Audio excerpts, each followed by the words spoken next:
conditions today. And that pretty steady at 23, gusting to 35. Quinn sends it long.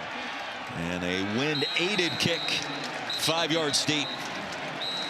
Fighting Irish get it first off the bye week after the win against SC in the big rivalry matchup in South Bend, which means C.J. Carr on the field first. Yeah, and I truly believe that he's one of the best young quarterbacks in the country right now. You see the stats on the year. The thing that jumps to me is the 66% completions to only 4 interceptions for a quarterback as a first-year starter. That's tough to do. He's very polished, and I firmly believe that this kid has a chance to be one of the all-time great Notre Dame quarterbacks. Flanked by Jeremiyah Love, underway in Chestnut Hill off a record-setting performance 2 weeks ago against SC. And Love in pass pro. Carr to the air on first down, heaves one looking for Fields, and it's incomplete. Malachi Fields at 6'4" with a late penalty flag coming in. The coverage by Carter Davis.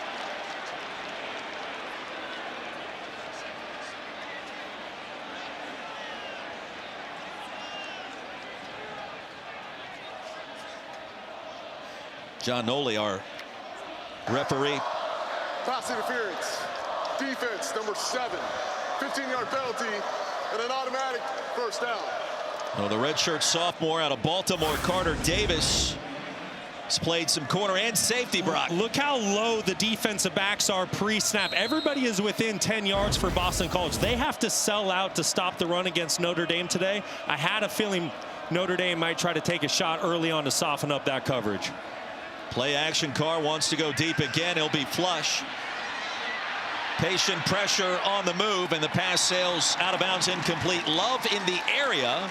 It'll be 2nd and 10 after the 15-yard PI. That was a really nice job by the Boston College secondary. Nowhere to go with the football for C.J. Carr. You got to give a lot of credit to that secondary. This is a Boston College defense that did some really good things a week ago on the road against a quality Louisville opponent, and you already see it carrying over early on into this ball game today. Love motions out, 8 in the box. They'll set up the screen. In the far side, rumble by Will Pauling. Bottled up at the 44. It'll be 3rd down. Bam Crouch, welcome back to Boston College. He's now healthy, and he makes an early stop. And he is a big addition back in the lineup for the Eagles today. Brings so much leadership and energy to this defense. It's going to be interesting to see what this Tim Lewis defense tries to do on 3rd down. They play a lot of man coverage, but Notre Dame has some of the best skill guys in the entire country. You really have to be careful with which poison you pick to play in man coverage on 3rd down against the Fighting Irish. Notre Dame needs 6. First 3rd down opportunity, and it's incomplete. Will Pauling tried to come back for it. Omar Thornton in the area, and just like that, Notre Dame forced a punt on its opening possession. What a great stop by this Boston College defense on the first series of the game.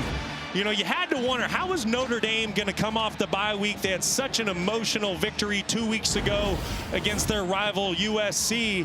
Then they go into the bye. A little bit of a slow start for the Fighting Irish. You got to give a lot of credit to the Eagles. This is the exact start they needed this afternoon. James Rendell, Notre Dame punter. Charlie Camella. And right over his helmet. Here comes the flag. He was thinking about making the grab and perhaps was interfered in doing so after a punt of 53.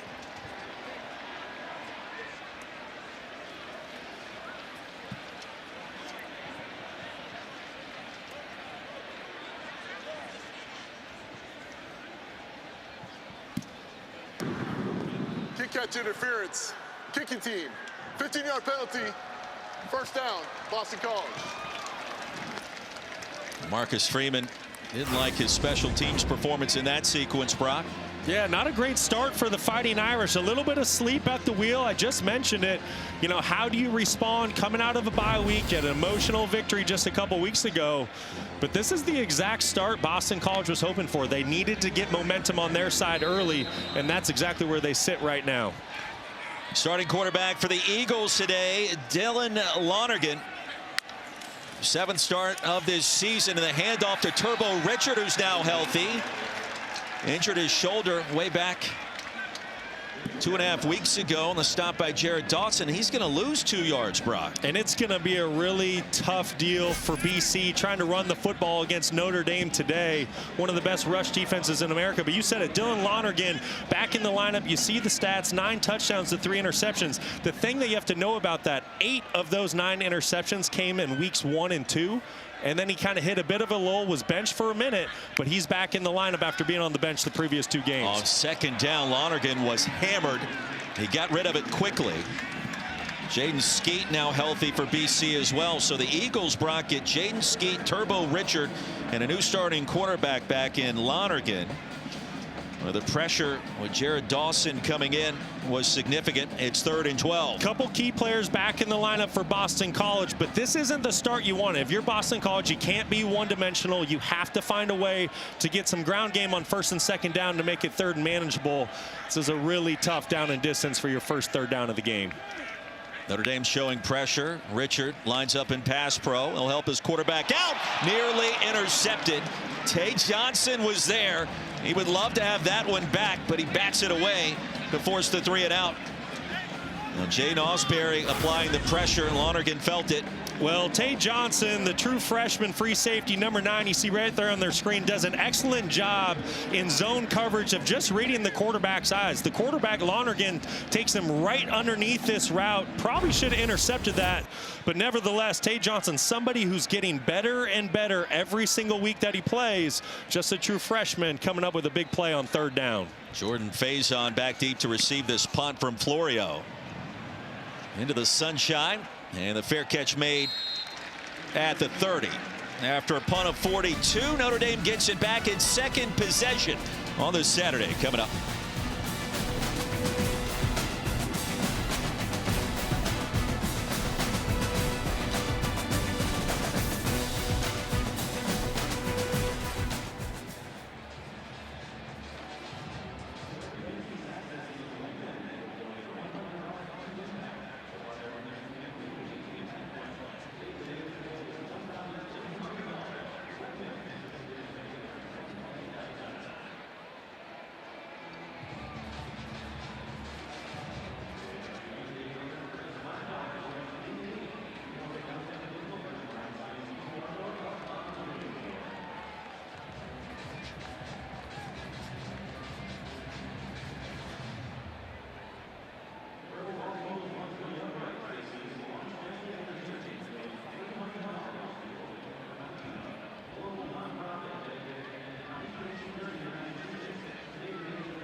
Here at Alumni Stadium, scoreless game between 12th ranked Notre Dame and the Boston College Eagles.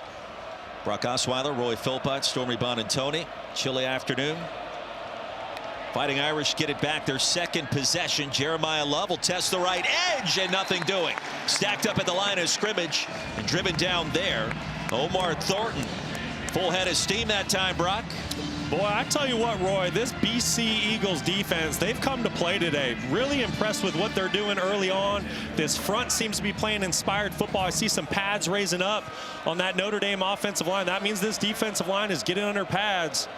We'll see if Notre Dame and C.J. Carr are able to get something to go on this drive. He'll fake it to Love. C.J. Carr pulls it. He'll gain what he can.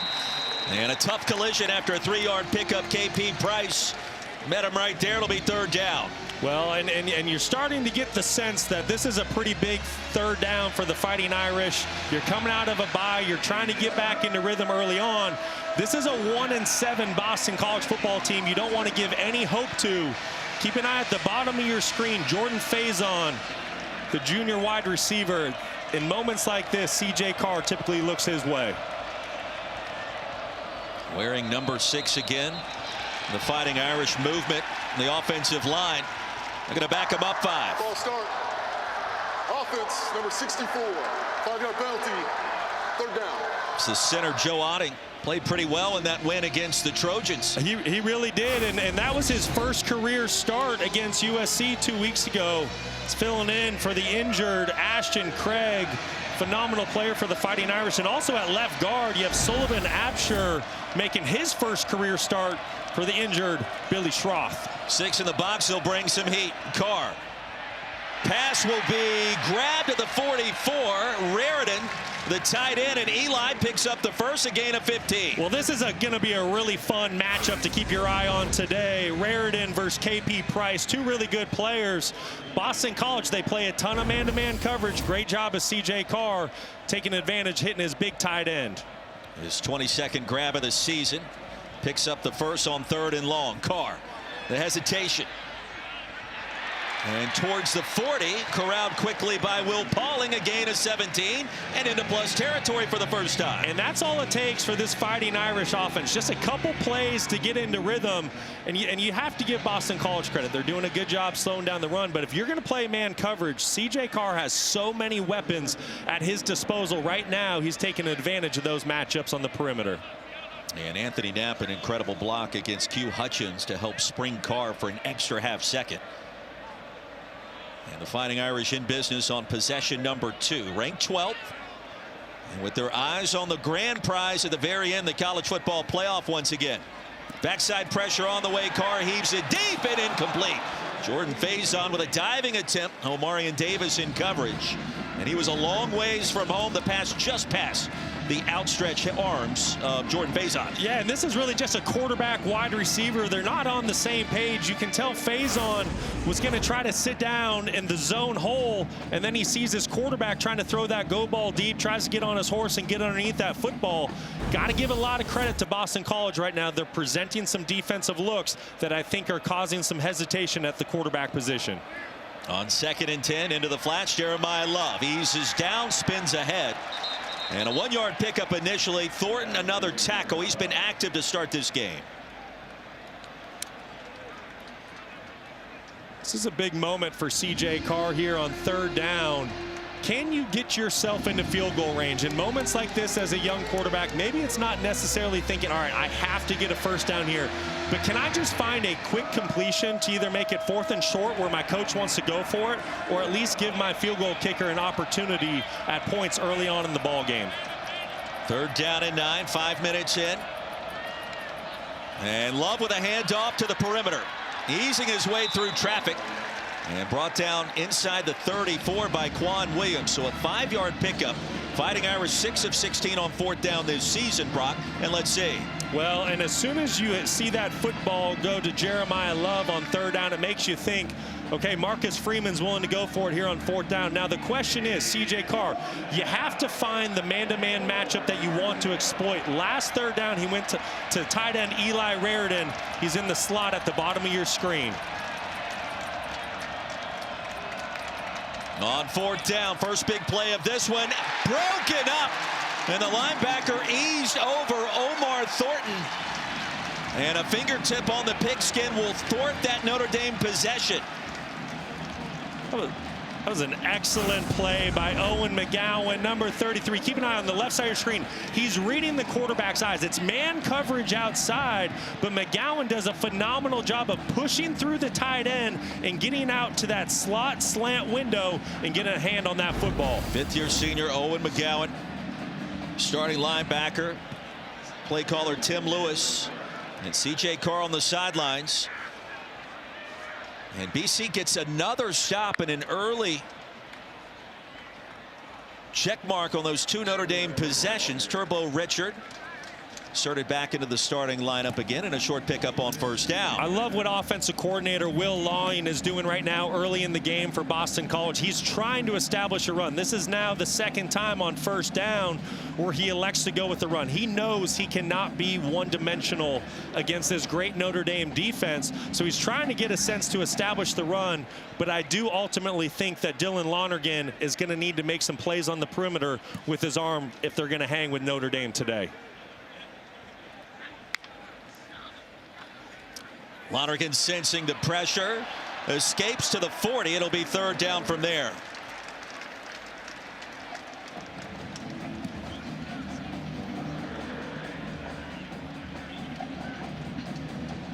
And we welcome those that just witnessed SMU toppling Miami in the Metroplex. Our first big upset in the books here in Chestnut Hill, Massachusetts. Roy Philpott, Brock Eisweiler, Stormy Bonantoni, our rules analyst, Jerry McGinn along for the ride. It's third down and 5 for the BC Eagles. Their second possession of this game. To Bond.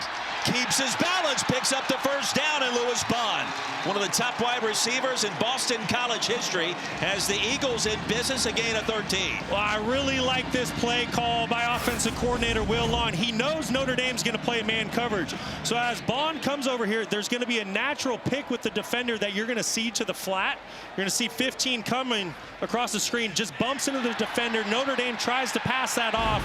They're just a hair late on the pass off. Great play designed by Lawing. Screen pass behind the line, and lassoed down quickly was Bond. Joshua Burnham met him with resistance right away. Loss of 5. Well, this is the start that Boston College was hoping for today. They've been they're doing a great job on defense. They forced a punt on Notre Dame's first series, then a turnover on downs on the second series. Great play by linebacker Owen McGowan on the fourth down play. And now you have Boston College. They're knocking on Notre Dame territory.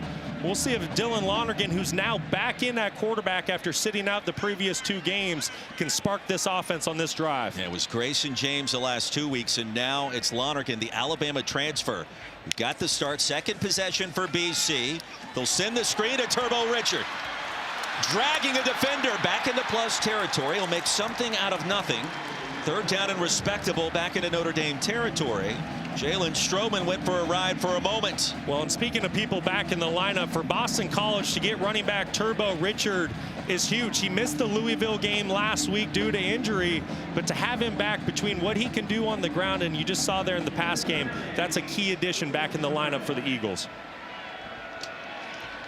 Capacity crowd on hand. First meeting in the Holy War in 3 years. Notre Dame and BC. Reed Harris in motion. And the handoff to Richard in a stacked box. No real estate available. Jared Dawson, he's going to lose a yard. Yeah, and that's certainly not what Boston College was hoping for. You know, by Will Lawing calling a run on that last play. They know it's 4 down territory. They're trying to make the 4th down more manageable. But unfortunately for Bill O'Brien's football team, the offense goes backwards, and now they're forced to punt rather than go for it on 4th down. It's a Boston College team that has lost 7 games in a row. Notre Dame in the midst of a 5-game winning streak, right back in the heart of the playoff push after competing for a national championship last season. Punt was nearly blocked. It was muffed on the other end, and let's see. Notre Dame, Jordan Faison jumps right on top of it. Near disaster for both sides. And after all of that, possession 3 for the Fighting Irish coming up next with 5:12 to go in our first quarter. And yes, football, a game of inches. That's why we love it. Notre Dame recovers just in time.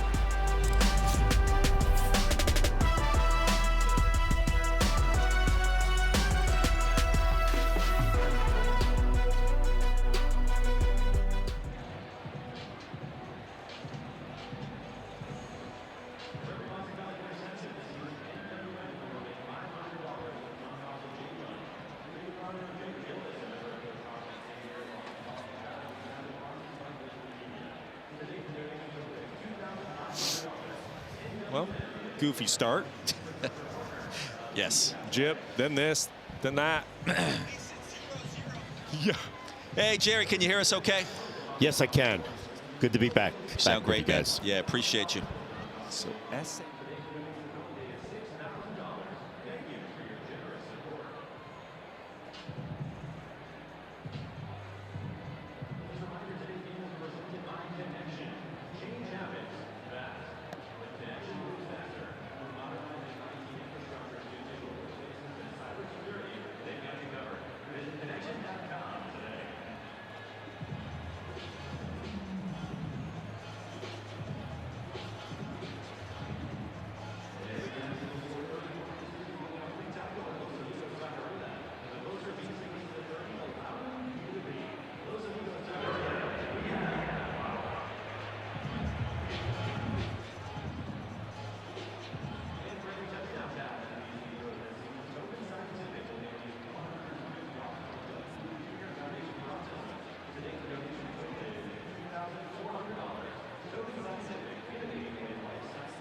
Saturday in New England. Brock Osweiler, Roy Philpott, Story Bonantoni joins us on the sidelines in just 1 minute. Interesting start in this one, too, with BC hanging around so far. interesting start, but this is exactly what Boston College was hoping for. Notre Dame, a bit sleep at the wheel, slow start. But you have to give a lot of credit to the Eagles. I think they're playing great defense right now. They're real stingy. The question is, are they going to be able to score some points with Dylan Lonergan back in the lineup at quarterback for the Boston College Eagles? Third possession for Notre Dame. Jeremiyah Love stopped by McGowan, and a short pickup on first down.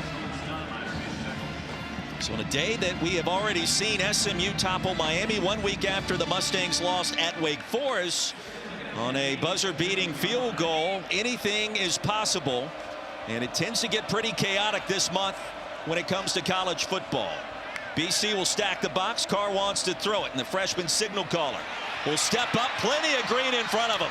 Well, he faked the pass 10 yards beyond the line of scrimmage. He'll pick up the first in a hard collision after a gain of 11. A nice block by Jeremiyah Love as we take a look at our impact players presented by Chili's. Yeah, and for Notre Dame, it's Jeremiyah Love and Jadarian Price. I mean, you look at these two, no doubt about it, they are the best running back combination in all of America. Very special players. And then for Boston College, it's the do-it-all defensive back, KP Price. They'll line him up at linebacker. They'll line him up at safety, play him in man coverage. Really fun player to watch. Our Chili's 3 impact players. Love again coming off a record-setting performance at Notre Dame Stadium 2 weeks ago against SC, where he rushed for a mind-boggling 228 yards. For a Notre Dame running back, that was the most in that stadium's history, going back 512 games, Brock. Yeah, and then not only that, you have to look at what Notre Dame did as an entire team when it comes to the run game. They rushed for 306 yards, and this is a Boston College defense that a week ago gave up 317 yards on the ground to the Louisville Cardinals. So what gives today between Notre Dame's run game and Boston College's defense?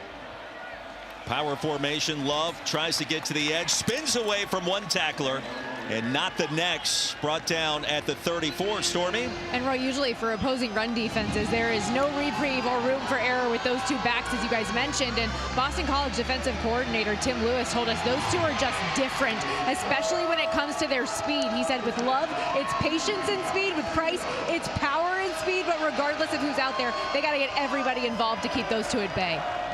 Easier said than done on 3rd and 3.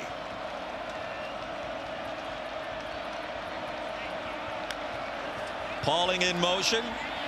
Carr crossing route, a little mesh concept. Shake and bake for Pauling, and a first down. Well, that's really good concentration by Will Pauling on the shallow cross, because the football gets tipped, but he does a great job keeping his eyes on the ball, and he's able to pick up a first down for the Fighting Irish. Mr. First down for Notre Dame this season. The Fighting Irish have won 5 straight after the early 2 setbacks. at Miami and against Texas A&M on 4th and goal from the 11.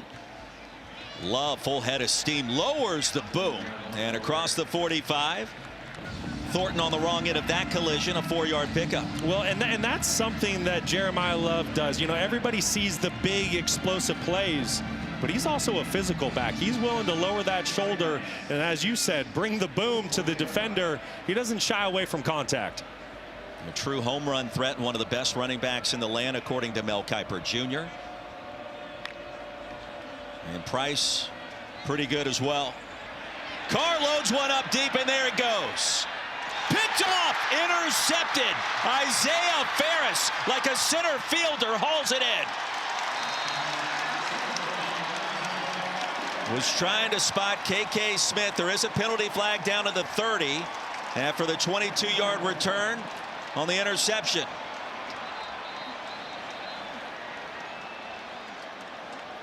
And a big call coming from this veteran ACC crew. For the pass, holding, defense, number 16, 10-yard penalty, and an automatic first down. Negates the turnover. Notre Dame gets it with an automatic first down, and for Ferris, his first pick of the season is erased. There's just a slight tug by Ferris early on in the down. Doesn't happen late. You got to keep an eye early on in the route. We'll show you when we come back. Boy, that was going to be a big opportunity for Boston College. Eagles defense has been stingy to start. Third possession for Notre Dame. 90 seconds to go in a scoreless game in our first quarter. Jeremiyah Love gets a breather after the interception is overruled due to the infraction by Isaiah Ferris. And the first time today we've seen Jadarian Price on the football field as a running back. Outstanding return man as well. Key kickoff return for a TD against SC. Pass pro here in Carr, directing traffic out of bounds. Fields the intended receiver. Let's get back to the previous play where Isaiah Ferris gets called for the defensive holding. Keep an eye early on in the down. There's going to be a tug, ever so slight, but the officials see it. I think it's a good call. Unfortunately for BC, it takes away an interception, and that's a huge break for the Fighting Irish. Would have been the 5th of the season for the freshman quarterback CJ Carr. Jadarian Price remains in. Pistol look. Look how low those safeties are, just selling out to stop the run right now. I mean, they don't have a choice, right, Brock? As Price gets what he can, it'll be 3rd and long. Q Hutchins the tackle. I mean, Boston College has to sell out defensively to try to slow down Notre Dame's run game. And that's exactly what they're doing. Right now, the entire defense is playing inside a 10-yard box. That's why you see Notre Dame, they've tried to take some shots down the field early on this game to soften up the coverage. But you got to give Boston College a lot of credit. This is a tough down and distance for Notre Dame to be in. I expect Boston College to bring pressure here to force CJ Carr into a quick decision. Raritan went in motion. They'll set up the screen to Price, looking for blockers. Can't find him. Stopped at the 40. So on the final play of this first. Thank you. Stormy, thank you. On 4th down and 6 to start our second quarter. And the play clock winding down. Carr claps for it, and here we go. Off the back foot, heaves one deep, has a man. Make it 2. And how about the touchdown on 4th and 6 to Malachi Fields?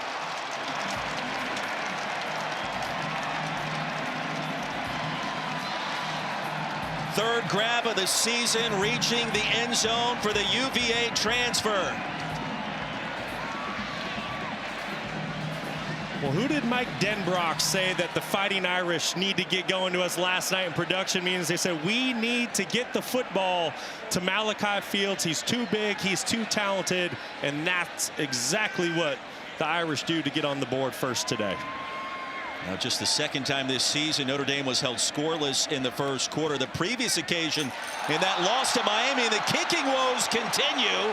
Noah Burnett, who's been battling that hip injury, dings it off the upright, and it's 6-0. Well, it's been a slow start for the Fighting Irish today, but they finally find some juice on that last drive. CJ Carr goes downtown to Malachi Fields.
His collegiate team, and here in Chestnut Hill, 6-0 Notre Dame with the advantage after scoring on 4th and 6 on the very first play to begin our second quarter. Brock Osweiler, Roy Philpott, Stormy Bonantoni on the sidelines. Our rules analyst Jerry McGinn. The extra point went off the right upright, and that touchdown, Brock, what did you see? Yeah, it's just, this is making it way too easy for this Notre Dame offense. You see Boston College, there's no deep safety in the middle of the field. So that leaves cornerback Curtis Davis one-on-one against the big 6'4" Malachi Fields up top. This is just too easy for a talented Notre Dame offense. CJ Carr recognizes the one-on-one opportunity down the field, gives his big wide receiver Malachi Fields an opportunity to make a play on the ball. Eagles get it back, 9 plays for just 17 yards thus far. To the edge goes Jaden Skeet, who's now healthy and back in the starting lineup today for head coach Bill O'Brien. In Boston College, they're going to need more of that on first down. You just heard Bill O'Brien say it to Stormy after the quarter. He said, listen, we need to be more successful on first down running the football. That's what you saw there.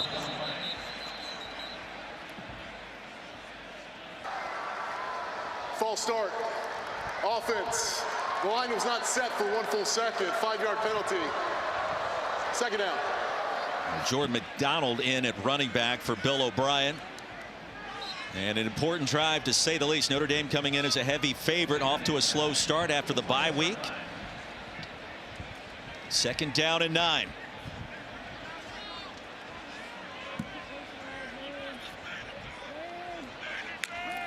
McDonald motions out Lonergan across the middle. Jeremiah Franklin tripped up near the line to gain. They'll spot him a yard shy. It'll be 3rd and 1. It's a really good job of recognition by Lonergan, just getting that football out of his hand quickly on 2nd down. He recognizes man coverage, takes advantage, and hits his big tight end over the ball to make this a 3rd and short. This Notre Dame defense, Brock, has gotten better each and every week. After a bit of a slow start, Chris Ash, defensive play caller. Tested here on 3rd and short. McDonald searching for the A-gap. He'll find it. Needed one. He'll gain 3. And the drive continues for BC. Boy, that was a really good block, not just by the offensive line inside, but wide receiver number 4, Reed Harris, somebody who plays on the outside but does a great job getting his helmet in there and helping Jordan McDonald pick up that first down. As a former quarterback, you love having those physical wideouts blocking on the edge. Absolutely. Lonergan loads one up, looking for the seam, sitting down and making the play.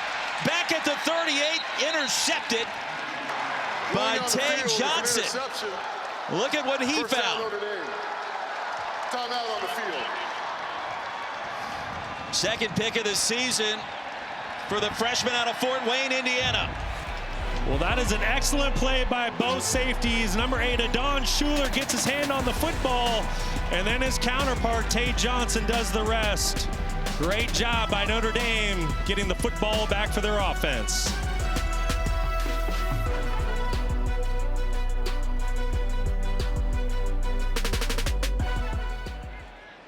Watch what he does on that pass protection. That is big time. Not only can he score touchdowns, he's willing to block for his quarterback. And then watch the receiving threat that he is. This is the matchup that every NFL general manager, offensive coordinator, they're drooling over. If you can have a running back that is a true receiving threat out of the backfield, that is big time, and that's what Love does. Play action on first down. Jordan Faison into the red zone just like that. Back-to-back huge passing plays from C.J. Carr to start the second. And we've been saying it all game long. Boston College, once again, there is no deep middle safety. If you don't have a deep middle safety, Notre Dame is going to continue to take shots down the field and take advantage with their speedy wide receivers. I get it. If you're defensive coordinator Tim Lewis, you're trying to stop the run, but you have to give your secondary some help. Price, the jump cut, and shimmies ahead across the 15. C.J. Carr's last 2 completions combining for 86 yards to start this second quarter. And Brock, you mentioned it to us early this week. He loves to push the football down the field. Well, he's one of the best in the country at doing it. I think he's an extremely accurate quarterback. And you have to remember, this is his first year of being a full-time starter. He's shown great poise, great accuracy, great leadership. And right now, he's simply just taking advantage of what the Boston College defense is giving him. Now the J&J combo at running back continues to be elusive and elite. Price will shove the pile down towards the 10. And Jadarian put Notre Dame in 3rd down and short.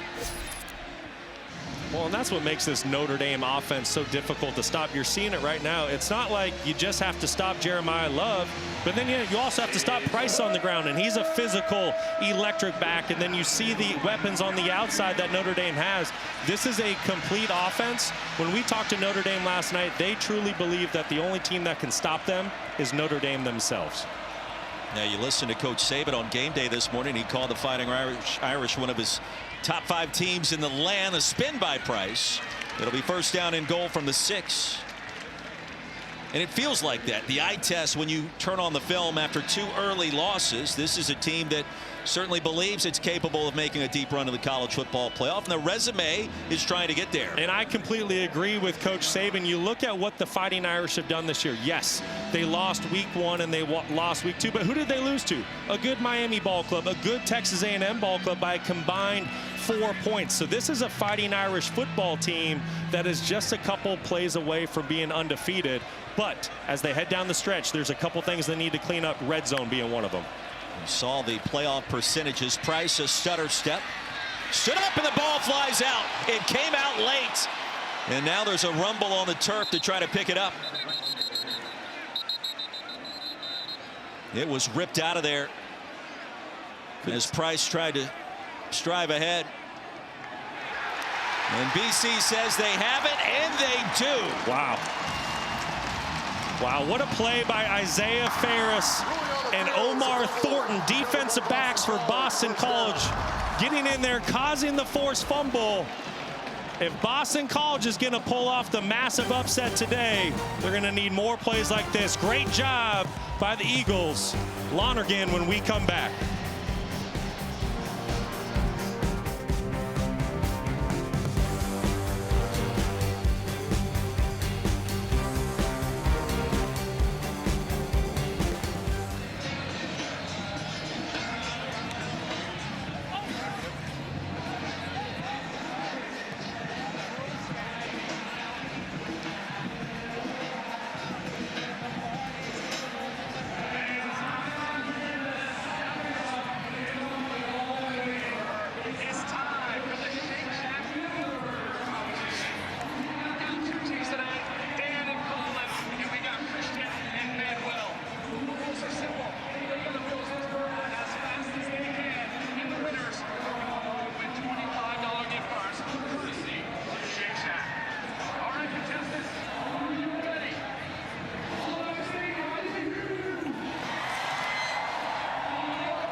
in Chestnut Hill. Mike Denbrock, his third stint in South Bend with his Notre Dame staff. He told us last night we all have to clean up our issues in the red zone and in short yardage, and we just saw another red zone mistake with the fumble by Price on the sandwich play as Thornton and Ferris ripped it out simultaneously.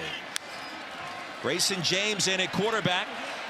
And so perhaps looking for another spark. Bill O'Brien goes back to his bench, and now Stormy with more on the QB situation. Yeah, Roy, I think it's exactly that, because after the Dylan Lonergan interception, saw him come over to the sideline. He was looking at the iPad, shaking his head, what is going on? And then moments later, Bill O'Brien walked up to him. I saw Grayson James snap up the helmet and say, "I'm ready."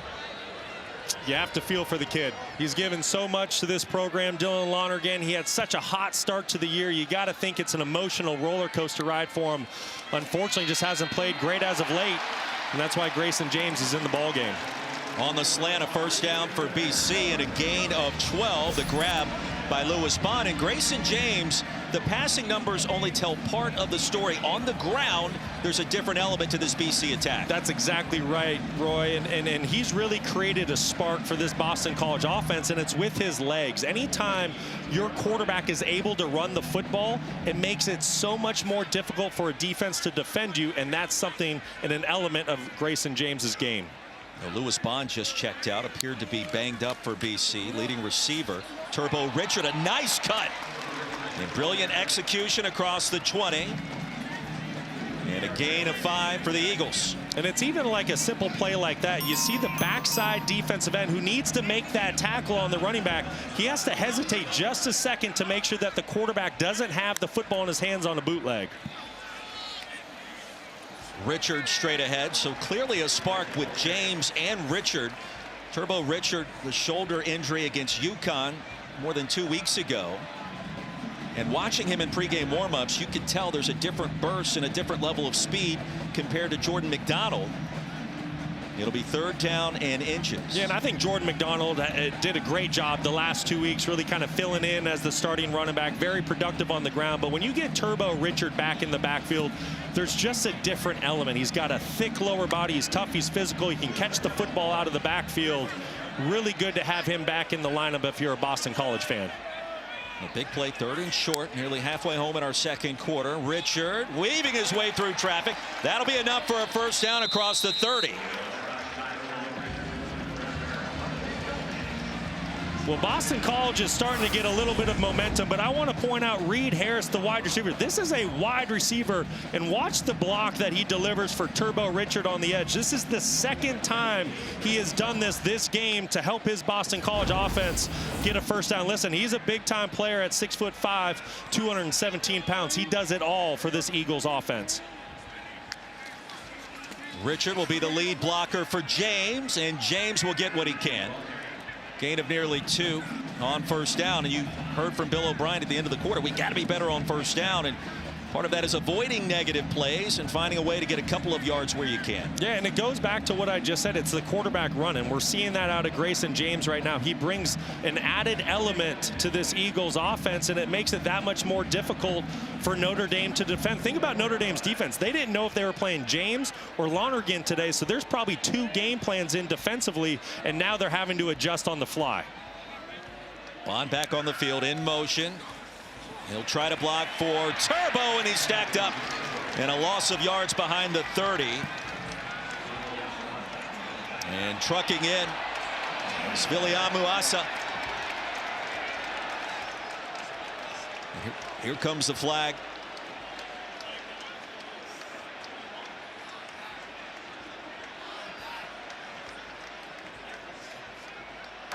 Unsportsmanlike conduct after the play. Defense, number 27. It's a 15-yard penalty. Automatic first down.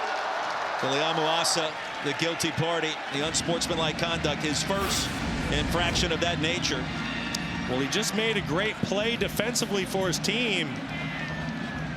I don't know if that was viewed as a throat slash is what my assumption is. You see the hand, it's not exactly on the throat, it's kind of up by the face mask. Nevertheless, the officials there thought that that was a throat slash, and that's going to be an unsportsmanlike every single time. McDonald, the running back for BC. They'll fake it to him. James wants to toss it.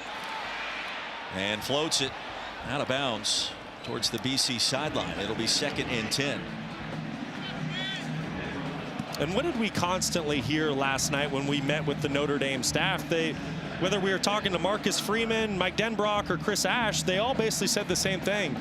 They feel like they have a really good football team and that only they can beat themselves. And that's kind of what we're seeing right now. We saw a sluggish start, a turnover on offense, and now you're seeing a silly personal foul penalty on defense. And this Boston College football team's driving. On 2nd down, James. Late toss to his tight end Franklin, his 2nd catch across the 45.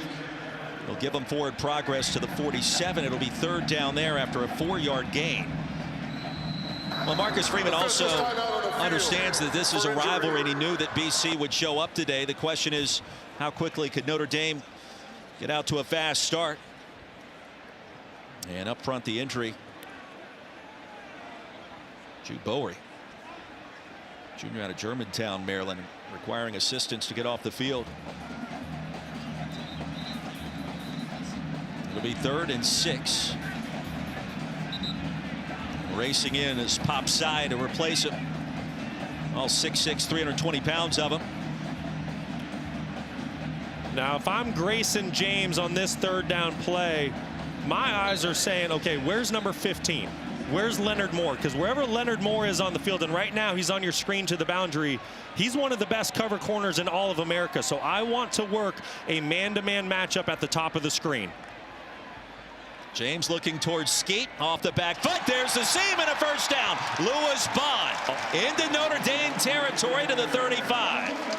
And a gain of 18 on 3rd and 6. What did I say? You need to work away from Leonard Moore. That's exactly what James does. You're going to see up here, this is just like a little inside slant. Great job working away from the great corner at the bottom of the screen, finding your best wide receiver in a man-to-man matchup on a backup corner. Is play calling that simple when you have a corner like Leonard Moore, a Jim Thorpe Award semifinalist? Yes, combine that with the Notre Dame Fighting Irish. They play the 2nd most man coverage in all of America. So if I'm playing quarterback for Boston College, it's all about man-to-man matchups today. It's a little cheat code of sorts. There's McDonald and cuts it inside into traffic, a gain of 2. Elijah Hughes met him there. Well, and it's huge because not only did he work away from Notre Dame's best secondary player, but he went and found the true freshman nickelback who's filling in, kind of splitting time with Devontae Smith, the transfer from Alabama. So just a great play design by Will Lawling and a great job by James to recognize the situation. Officially a gain of just a yard. It'll be 2nd and 9. McDonald goes out. He'll empty it out. Grayson James, you wonder if he wants to run it. Not this time. Quick strike. It's accurate to Bond. And shoved out just shy of the line to gain. It'll be 3rd and short, under 5 to go in the half. Grayson James is doing a great job coming in off the bench. I think he's seeing the field really, really well. If you're going to give that much distance off the line of scrimmage to Lewis Bond, take advantage of that 5-yard out all day long. You can feel the spark for this BC offense. And that really was what Grayson James provided earlier this season. It's the threat of running, the accuracy so far in the short passing game. 3rd down and 1. If you're Notre Dame, you have to be aware of quarterback run in this situation. The handoff, the give came in awkwardly. Didn't need much, but I'm not sure he's going to be stacked up behind the line. He may have lost a yard. So it'll be 4th and short for BC. Well, listen, there's no doubt Boston College is going for this on 4th down. They're here to win this football game today, to try to create this big upset of number 12 Notre Dame. There was zero hesitation by Bill O'Brien to go for this on 4th down. 4th and 2. Both teams their full complement of timeouts remaining. BC. Heavy personnel for Boston College. Extra tight ends in the game. 14th play of the drive. A little confusion. James has it broken up at the last minute. Talich got a fingertip on it against Jeremiah Franklin, and James had to thread the needle. He couldn't quite do it on 4th down. What a play by Luke Talich to get his hand on this football.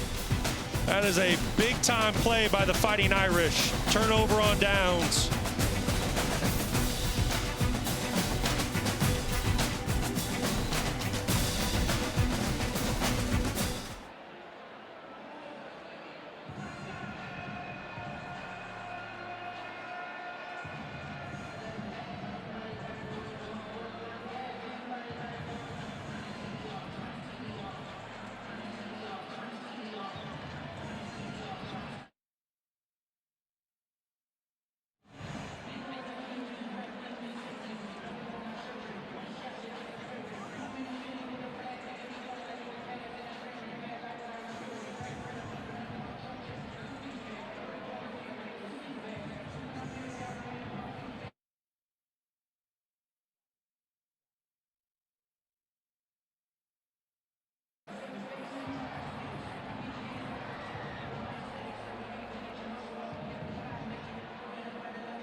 there's the Taco Bell Live Más student section. Only one student section can claim the title of Live Más student section of the year. Who will take home the trophy this year? In a capacity crowd, Alumni Stadium, beautiful fall afternoon into the evening in New England. Brock Osweiler, Roy Philpott, Stormy Bonantoni. After BC went for it on 4th and 2, analytics suggested to kick the field goal. Notre Dame gets it back. Love off the screen with a burst and a first down. Agree with the decision there to go for it on 4th and short as opposed to kicking the field goal. I do agree with the decision. I think you just have to think about a big picture. If you're Boston College, you're 1-7 on the season. And if you can find a way to knock off the number 12 team in the country today, you're going to right along your wrongs from the season. I get it. Analytics might say take the 3 points. I get it. Get on the scoreboard. But if you're in plus territory in a 4th and short, I think you need to play to win the game. I think that was a good decision by Bill O'Brien. Only counterpoint there, Luca Lombardo perfect this season, one of just 8 kickers nationally. But agree in the sense you're going for the win after 7 straight losses in a season that's been a disappointment here in Chestnut Hill. Well, and ultimately I think it's the record, and that's why I'm saying you have to go for it. You don't know how many possessions you're going to have in plus territory. You're knocking on the door. Shoot, you had a chance if you score on that drive and make your extra point, you have a chance to be in the lead against Notre Dame at halftime. So I think that was the right call. And for the run by Jeremiyah Love for 3. Carr will dump it off to his star running back, and the home run threat, even the spin, becomes electric into plus territory of BC in a 12-yard gain. And that's what Jeremiyah Love does. I mean, that's just the football player that he is. That probably should have been a 4 or 5-yard gain. It's just a basic check down over the ball, but he makes one miss and he picks up an explosive gain. Timeout on the field as we step aside.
Matt, we're getting weird here in Chestnut Hill. Just a one-score game after the 2-minute timeout, but Notre Dame on the move.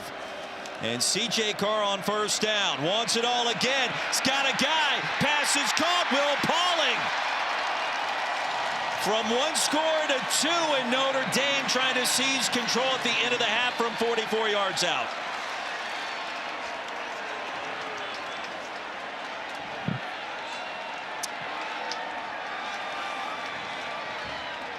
And that initial extra point, the first touchdown, banged off the right upright. C.J. Carr now with 3 completions of 40 yards or further so far today. And it's time for Go for Dose as we Go for Dose brought to you by Dos Equis. Carr, screen, Jeremiyah Love reaching, and I don't think so. Stopped at the line by Bam Crouch. So Notre Dame, a missed PAT and no 2-point play, and we're stuck at 12-0. I mean, this is just too easy. When you go back to the touchdown for Notre Dame, look at where the defensive backs are lined up for Boston College. Everybody is down low trying to play runs. What are you going to do? You're going to hit Will Pauling right down the middle of the field on a post. You hit Malachi Fields on a post, you might as well go to Will Pauling and give him a shot down the field. This is just pitch and catch in the backyard for C.J. Carr. Way too easy. I understand Boston College. You want to sell out to stop the run. You know that's what Notre Dame wants to do with Love and Price. But at some point, you got to give your corner some help.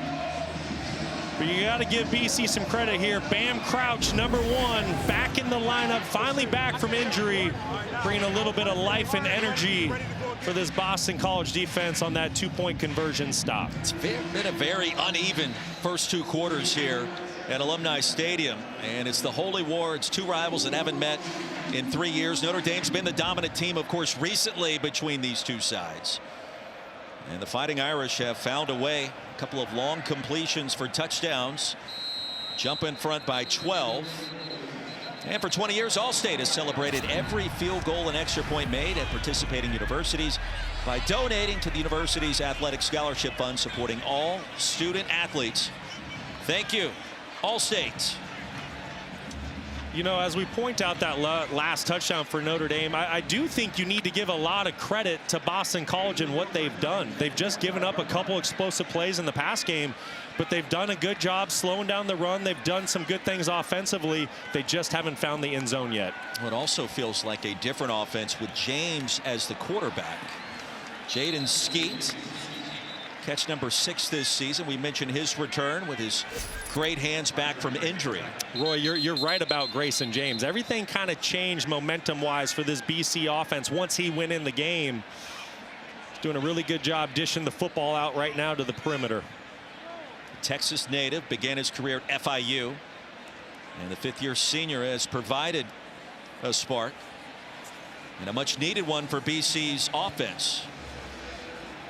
And a timeout called by Notre Dame. Marcus Freeman, always smooth in his conversations with TV crews, and last night that certainly was the case. Their plane was a little late getting in to the Boston area, but he really believes that this team has improved each and every week, starting with its freshman quarterback. And look, the percentages speak for themselves. Notre Dame, after 2 losses to begin the year, Brock, if they run the table, they're going to be right there in the conversation. And I don't want to say a lock for the college football playoff, but certainly they're in a favorable spot if they continue to look as good as they have recently. I agree with that, and the reason why they're not a lock, it's the obvious. They don't have the opportunity to play for a conference championship to get one of those automatic bids. So because they stubbed their toe week 1 against Miami, it was a 3-point loss, and then week 2 against a really good Texas A&M team, which was a 1-point loss, they have some work to do. But I firmly believe if Notre Dame is able to win the rest of their games, they're going to need a little bit of help. I have a feeling they'll get that help, and this is a college football playoff team. And what about the help that was already achieved today with Miami and Vanderbilt both losing? And certainly the SMU win against the Hurricanes 1 week after SMU lost at Wake Forest. Going to open a lot of eyes around America today. It does, and I think it helps and it hurts. You know, now you say Miami, well, that 3-point loss, maybe that doesn't look as good anymore. But then you look at Vanderbilt, and Vanderbilt, they're probably, if they were able to win today, when that first bracket comes out and the first rankings come out next week, they're probably in. So a little bit of help, a little bit of hurt. I can't wait to watch just to see. And look, one of the most curious components of what's coming up Tuesday and the rankings being revealed for the first time is who is the highest ranked 2-loss team, and is it Notre Dame? That's going to tell us a lot. They certainly have an argument to be, no doubt about it. After the timeout, and it was called by the Fighting Irish. James back on the field. BC will receive the football to begin the third quarter.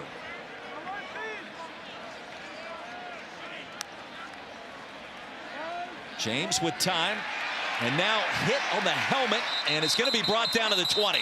Well, Big Paul came in. James went down quickly. It was Bryce Young.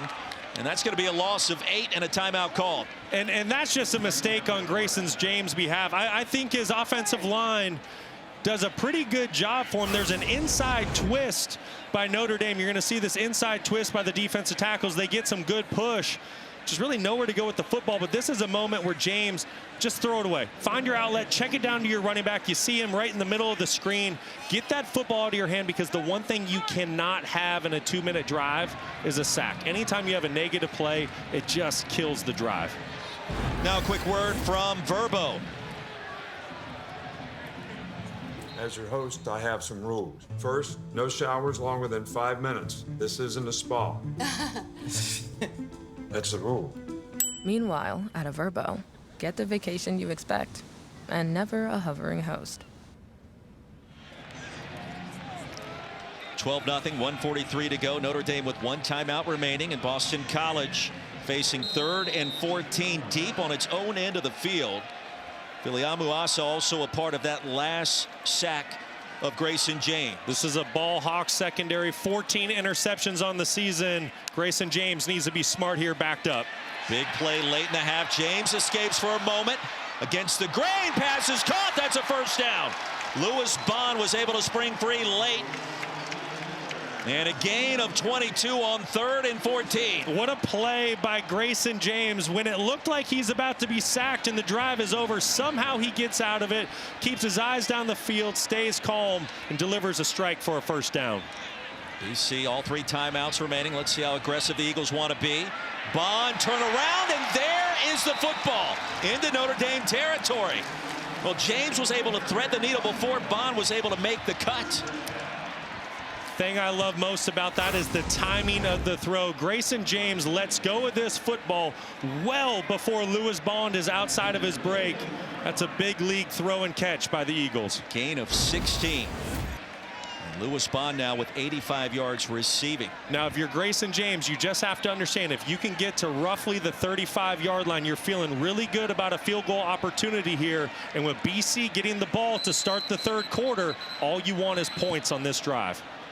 Timeout called by the Eagles. And what I'm learning about Brock Osweiler, you're not a big fan of place kickers. The former quarterback. I never said that. It feels that way. Listen, I love kickers, especially when they make game winners. Luca Lombardo has been perfect this year. BC electing not to go for the field goal on 4th and 2 earlier in this quarter. Coming up tomorrow at 10 a.m. Eastern on ESPN, catch NFL Countdown. Alex Smith goes all access with Patrick Mahomes on the art of off-platform throws. Live updates from Detroit, where the Vikings take on the Lions. And then Randy's best catches from the week in You Got Moss. And then Monday, Cardinals take on the Cowboys for Monday Night Football, 8 Eastern on ABC, ESPN, ESPN Deportes, the all-new ESPN app with Peyton and Eli over on ESPN2. Coverage starts with SVP, the Monday Night Countdown crew, at 6 Eastern.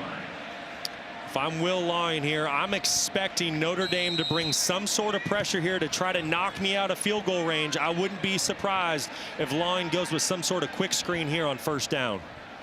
12-0 score occurring after a missed PAT off the upright and a failed 2-point conversion. James just in time has Skeet. That's a first down in the red zone. How did he get the football off in time? Number 3 for BC, Grayson James. Unbelievable throw. Even better route by Skeet. And Boston College is knocking on the door for a touchdown here late in the second quarter. Great throw and catch. Jaden Sneed with the pressure on first down from the 21. The pump fake by James, directing traffic and gobbled up way back in the 25.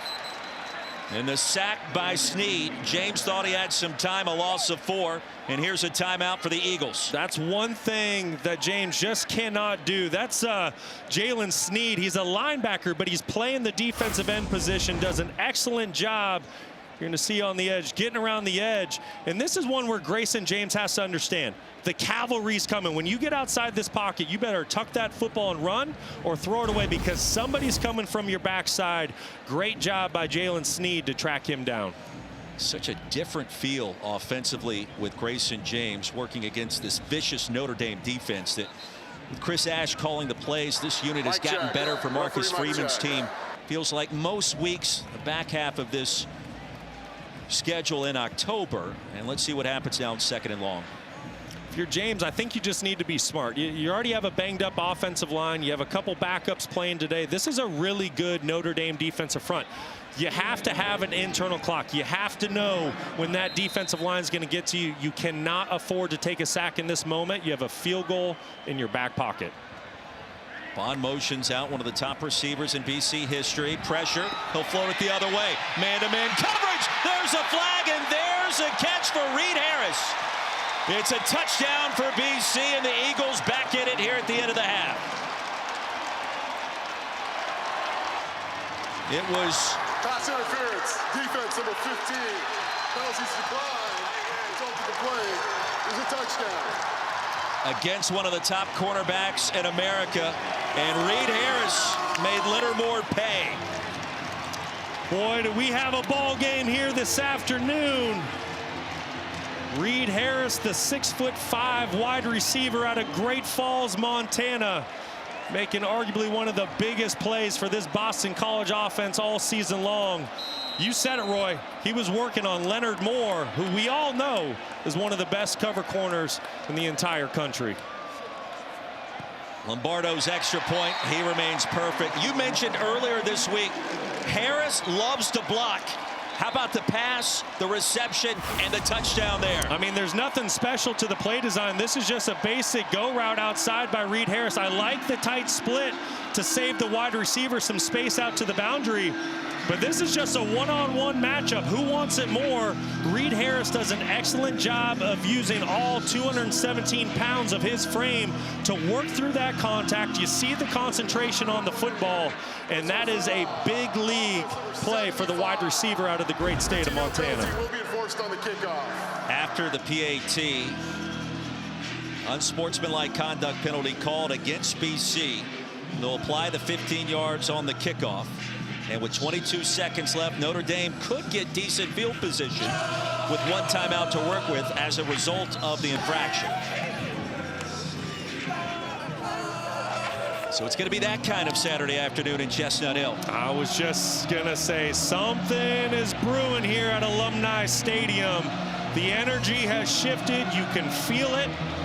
The big question was going to be, does a Boston College football team that's 1-7, what fight do they have left? What emotions were they going to come into this ball game with today? And right now, they're showing big-time fight. That fight feels different with Grayson James in at quarterback, who was perfect on that scoring drive. 5 for 5, no problem at all for BC. Jadarian Price returned a kick for a touchdown 2 weeks ago against SC. And bottled up and hit hard at the 35 here after a return of 24. We mentioned field position. That penalty coming on Pop Sy, a reserve left tackle, with the swipe to the helmet. Just a play you can't have. You just said it, Roy. I mean, there's 17 seconds here. Notre Dame still has a timeout. Because of that penalty, you now put your defense in a tough position. I expect Notre Dame to try to get one shot down the field and try to get into field goal range. If you can get to about the 35, maybe even 40-yard line, you have a chance at 3 points before half. And you wonder if that opportunity occurs, would it be Noah Burnett or Eric Schmidt to attempt a field goal after Burnett now has missed extra points in back-to-back games. One time out to work with for C.J. Carr. Loads one up, crossing pattern, BC territory. Lasso down was Faison. And the clock stops after a gain of 19. And here comes a flag late in the backfield. Personal foul. Roughing the passer. Defense number 15. 15-yard penalty added to the end of the play. First down. Q Hutchins, the guilty party. Wow. Can't have it in this. I mean, that's 30 yards and penalties and a completion. Right there, you're going to see 15. Oh, no, that's a little soft to me, Roy. I don't know if that's a roughing the passer. My personal opinion, that's just football down there. A little ticky-tack, but nevertheless, Notre Dame's going to spike this football. They still have a timeout, and now they're in field goal range. 12-7 the score. We mentioned the place kicking issues. That could become a factor here. So, Brock, if you're Notre Dame, do you try to take a chance? Are you trying to gobble up a couple of more yards for a better field goal attempt? I don't think so. At 6 seconds, if anything, you might move this football to a particular hash if your kicker is more comfortable being on the left side versus the right. But if you are going to run a play here, you need to throw this football quickly. It's probably a quick out to the sideline just to try to get a couple extra yards. 6 seconds remaining. Love in at running back again. And now Notre Dame. Notre Dame, it's their final timeout at half. It's 30 seconds. I agree with Marcus Freeman taking that timeout. You really get the sense that he almost felt like, wait, what are we doing here? There's 6 seconds. We have a quarterback that's a first-year starter. Maybe I don't want to put this situational football in him where he potentially holds onto the ball too long. We don't get a chance at a field goal. You're already in field goal range. You need to be really smart what you do here, especially now that you don't have timeouts. I expect to see the field goal unit. Let's bring in our rules analyst, Jerry McGinn, in that last sequence on roughing the passer. Jerry, what were your thoughts there? Yeah, unfortunately, Brock, I have to disagree with you on this. The defender can see that the ball's away, totally unnecessary. He cannot hit the quarterback, and the quarterback goes to the ground. It's an easy, good call by the referee. He has to make that call. Jerry, are we not looking for forcible contact, though, or is it just any contact? Well, I mean, he takes 2 steps and he hits him. So, okay. You know, it's enough of a hit, and it's, you know, anything else, it's more of a control factor. I can see that. I can see that. That makes sense. Carr certainly assisted by falling down. Yeah, a little Hollywood job. Carr has to get this football out quickly. He does. He has his tight end. Raritan picks up the first down, racing out. And with just enough time left, 1 second remaining in our first half. That is excellent situational football by Notre Dame. Boston College played everyone way too soft, way too deep. That is an easy pitch and catch. Great job by Notre Dame picking up some extra yards to make it an easier field goal. And here is Eric Schmidt, the freshman out of Milwaukee, from 35 yards out in search of his first career-made field goal right here and right now. From the left hash, and Schmidt missed it. Notre Dame's kicking woes continue, and it's 12-7 at halftime. Roy, our second half.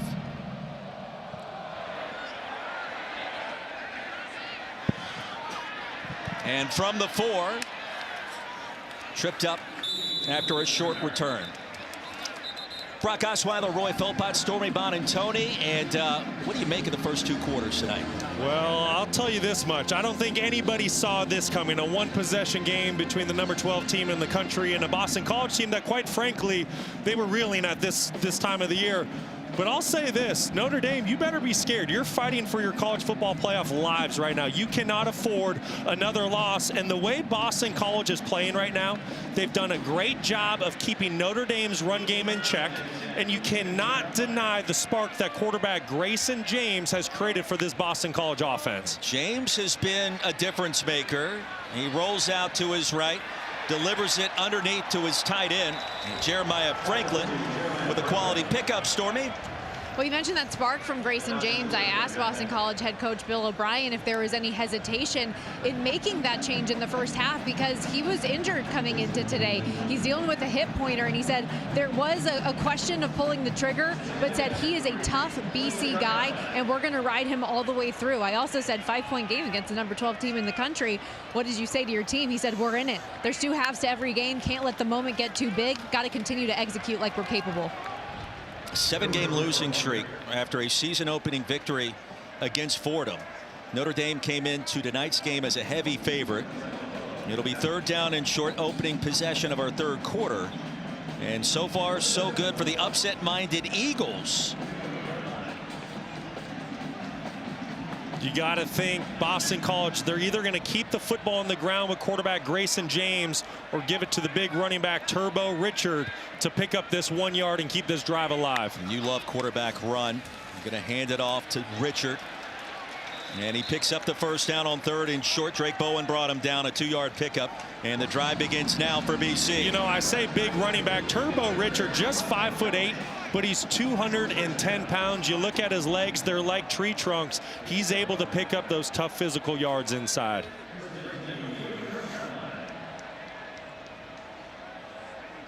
On 1st down, James keeps it and sneaks through the line of scrimmage. Well, 1st down production so critical for Boston College.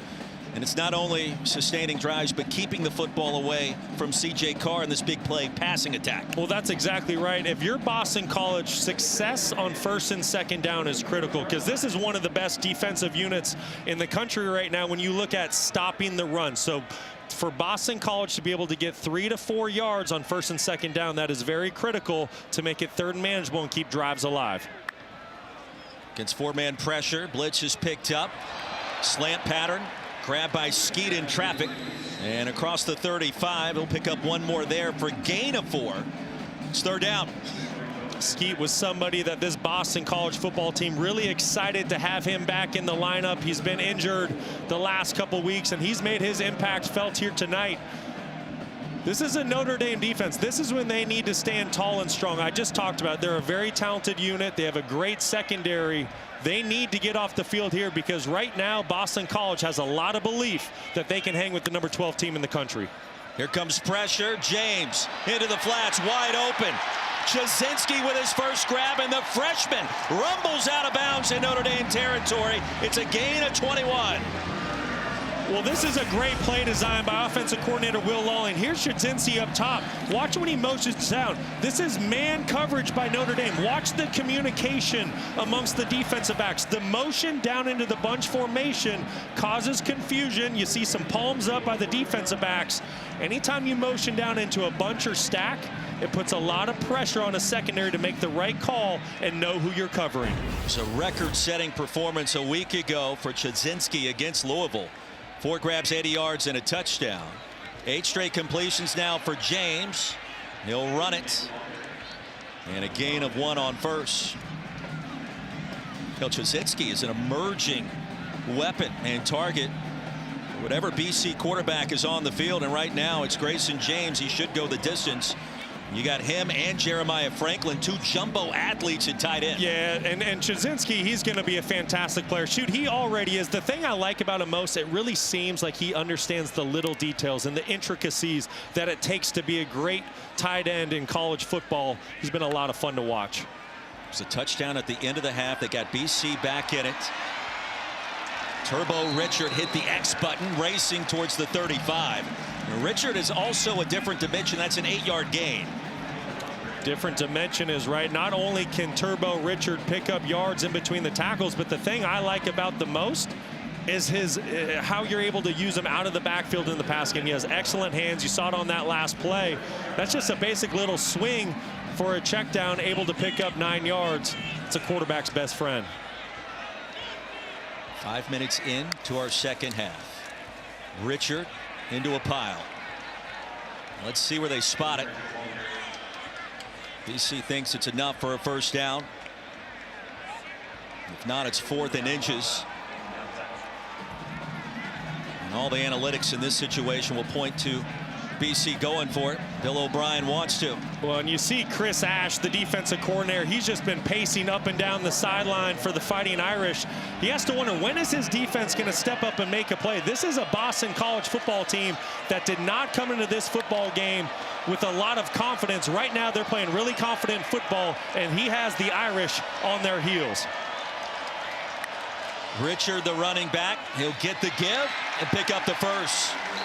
Now the pile was pushed in BC's favor, and the drive continues, now 10 plays deep.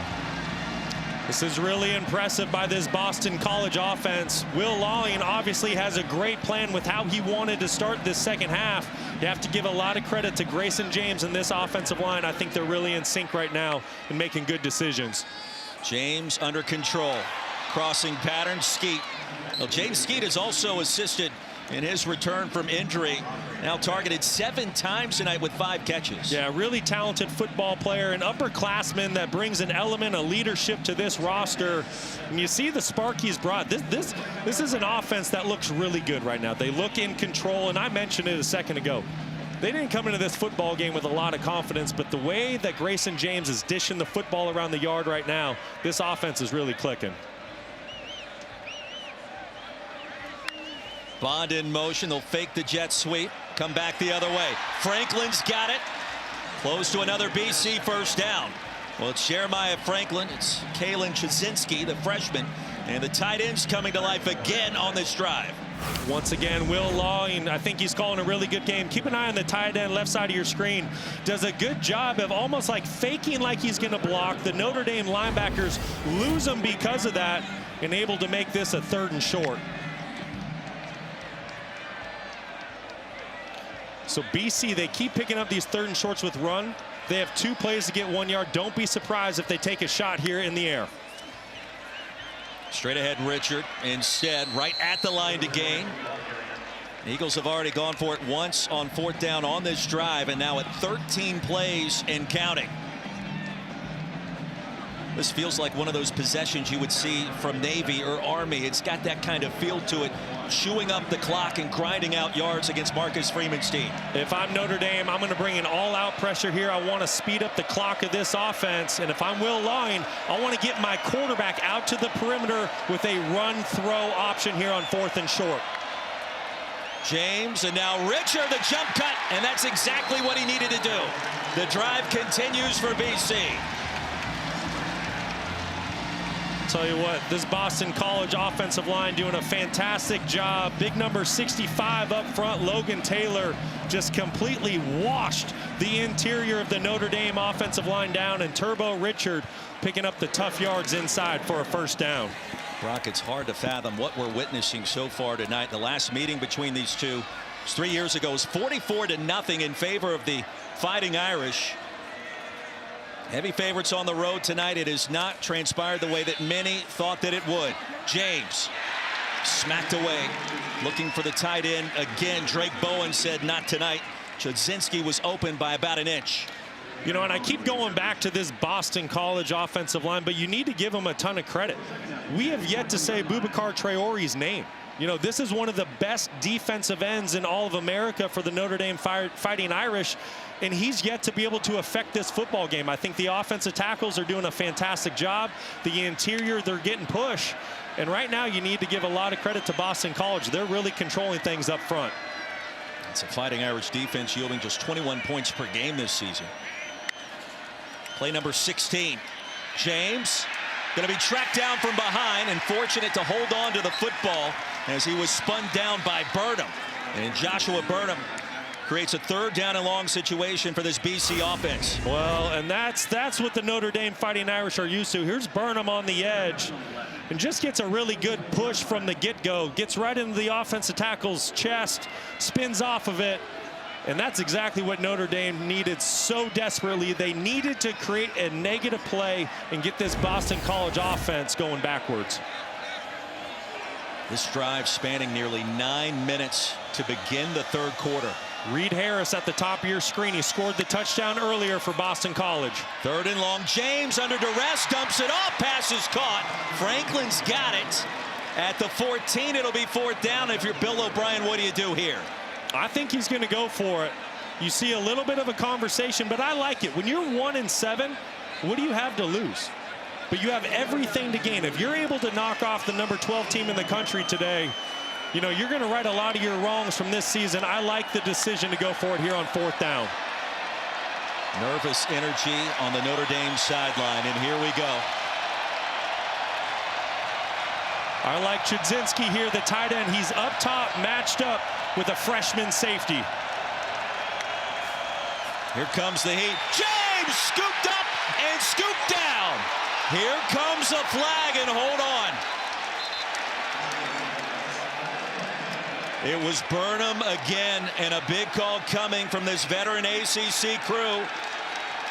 Hold on.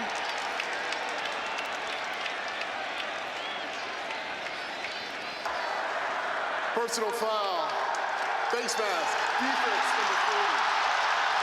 Penalty reinforced shot to distance to the goal. Automatic first down. And a game of miscues, mistakes, and issues for Notre Dame continues.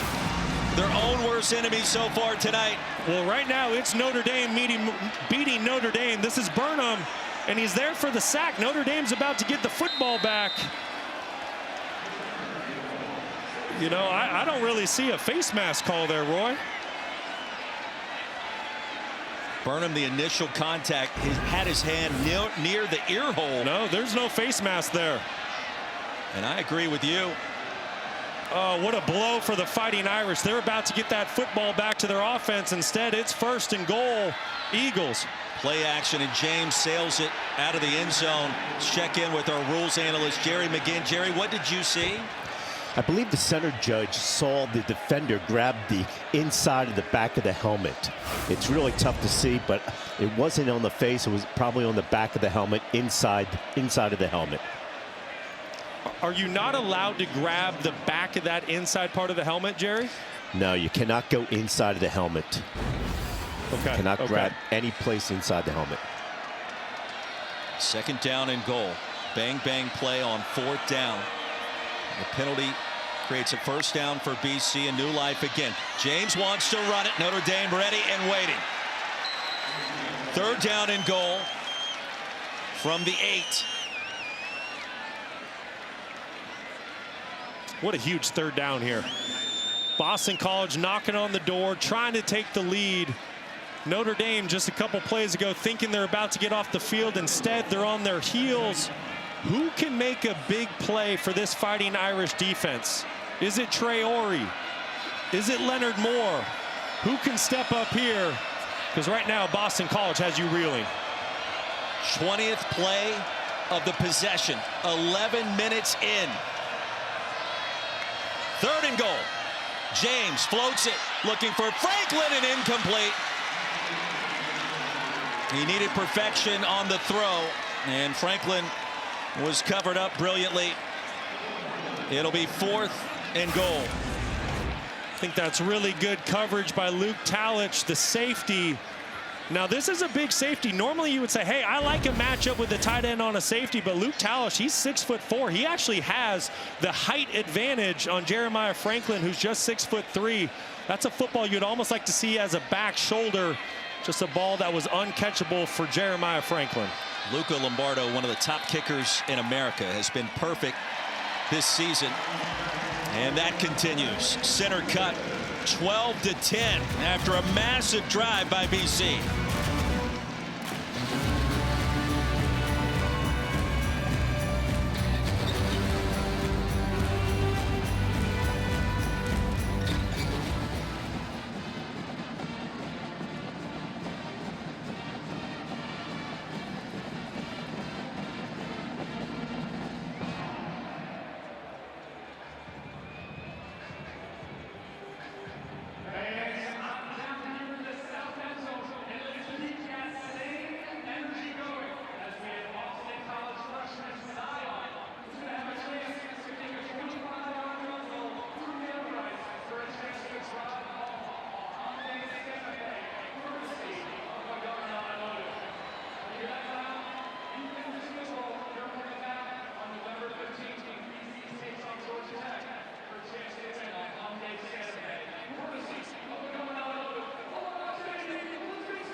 Head coach Marcus Freeman irate with that last sequence, and Brock with good reason. When you go back and watch the 4th down play and the call of face mask on Burnham, and it never appears that happened, nor inside the helmet late on the tackle. No, that is a clean tackle. That is a legal play. I completely understand why Marcus Freeman was so upset. I mean, you have to remember, this is a Notre Dame football team. They cannot afford to lose again if they're going to make the college football playoff. Every play matters. Every series matters. That was a critical error by the officials. Stakes could not be higher. The lead is 2 and a timeout on the field.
Twelve to 10 our score. Notre Dame leading Boston College. It is almost time for the first college football playoff rankings release Tuesday, November 4th on ESPN. We'll have the college football playoff top 25 show presented by Allstate as we get ready for that release. Let's see what the Allstate playoff predictor says for Notre Dame. By winning out now, that percentage at 26. The start of the day, Brock, it was at 40, but a loss by Navy and a loss by Miami, plus a Texas victory. Those numbers are changing. Any loss the rest of the way without winning out, and the playoff percentage dips below 1% for the Fighting Irish. That's right. Put the nail in the coffin at that point. I think the thing to remember, though, is Notre Dame does not control their own destiny because they do not have a conference title. They need help along the way. C.J. Carr, pass is caught by Jordan Faison. That'll be a first down, a gain of 11. And fans, don't forget to go to ESPN.com/Allstate Playoff Predictor to check out your team's chances to make the college football playoff. And that mayhem begins literally today. And what we've seen so far with Miami, Navy, and others succumbing to that playoff pressure on November 1st. Carr to Love. Jeremiyah Love with a penalty flag down, rumbles across the 45. Let's check the penalty.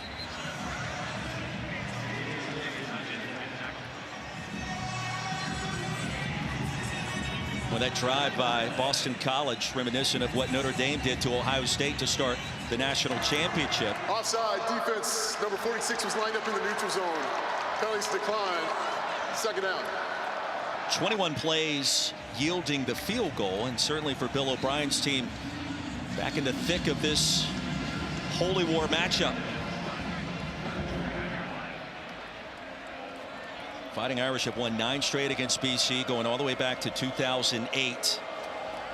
A 17-0 win by the Eagles. Love on second and short. Drive continues towards midfield.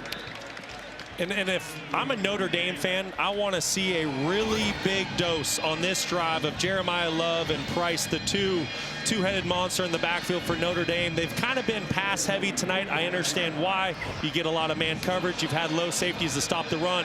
But this offense all goes through the run game, and you need to get Love and Price going so that you can take back control the momentum. It's the top running back room in America. Carr back to the air. Raridan turned around, found the football, and a big play for Notre Dame. Gain of 30 yards. Well, why would you put the football on the ground and listen to me when you can throw it up to your big tight end, Eli Raridan, at 6'7", 252 pounds. He has a massive advantage on KP Price, who's just 6'1". Great recognition by C.J. Carr, taking advantage of the man-to-man matchup. Now, Tim Lewis's defense has been outstanding, stacking the box, slowing down this Notre Dame ground game. But Carr's starting to figure things out versus some of this man coverage. Malachi Fields had a touchdown to start our second quarter, gains 12 here. I really like C.J. Carr's game. I love how he sees the entire football field. He's doing a great job of taking advantage of matchups that present themselves. Late flag. Defense number 15. Half the distance to the goal. Automatic first down. Q Hutchins. I don't know about this one, Roy.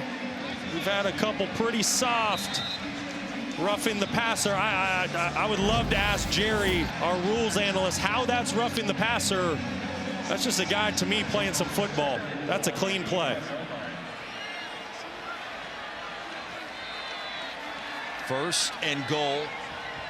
11 straight completions for C.J. Carr. Here's Jeremiyah Love over the left side, and Jerry McGinn, our rules analyst. What did you see? Brock, I agree with you on this one. That was a little too soft. You know, that was more of a talk to as opposed to a flag. Got it. That makes sense, Jerry. Yeah, you know, you just don't see. I understand when there's forcible contact on a quarterback. You know, you want to protect your quarterbacks in this game, but there's no forcible contact, and I mean that's a slight bump. If that. Second and goal.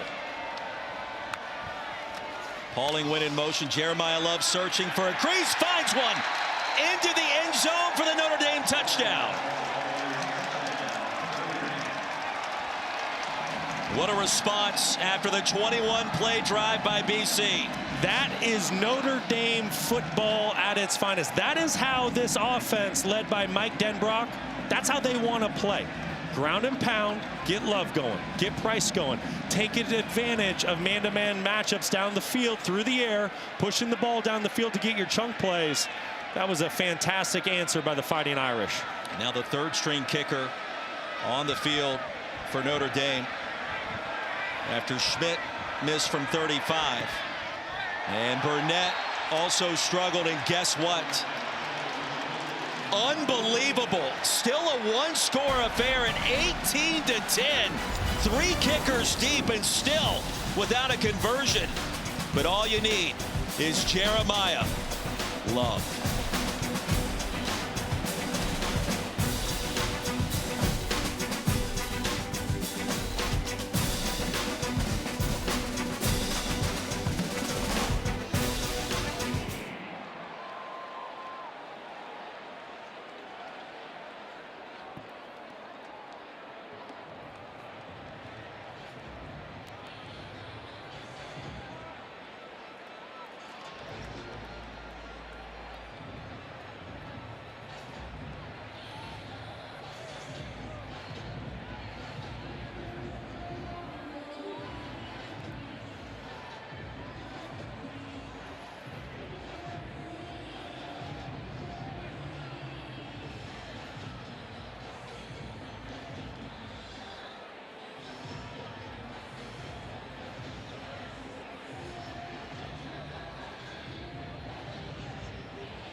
things are starting to get a little weird in Chestnut Hill, and a game that has seen a variety of mistakes committed by Notre Dame.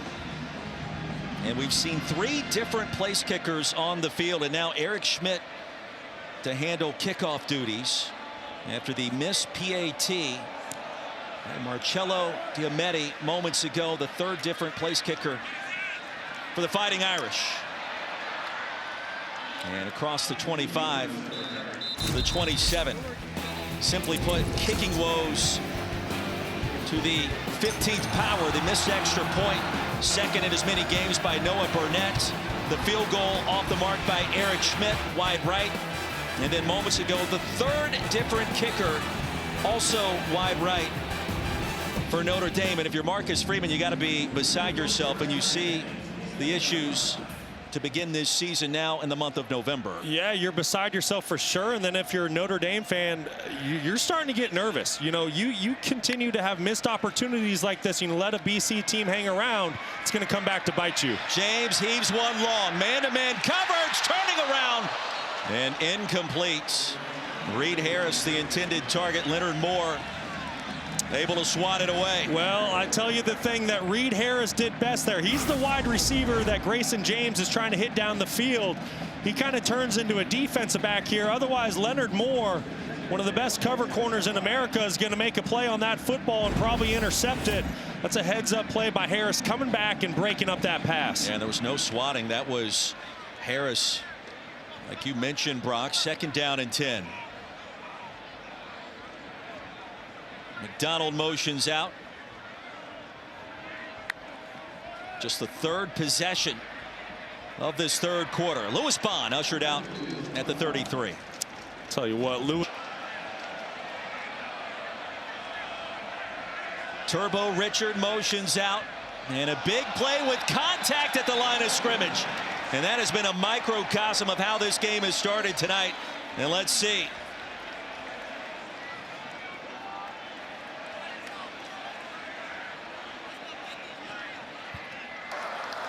Offside, defense with contact, number 93. The 5-yard penalty results in a 1st down.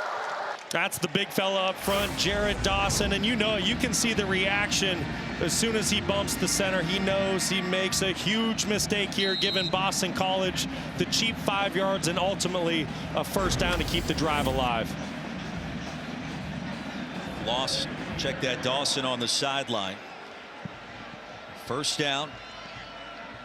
Self-inflicted wounds for this Notre Dame football team. A consistent theme. Richard tries to bounce it outside and cannot.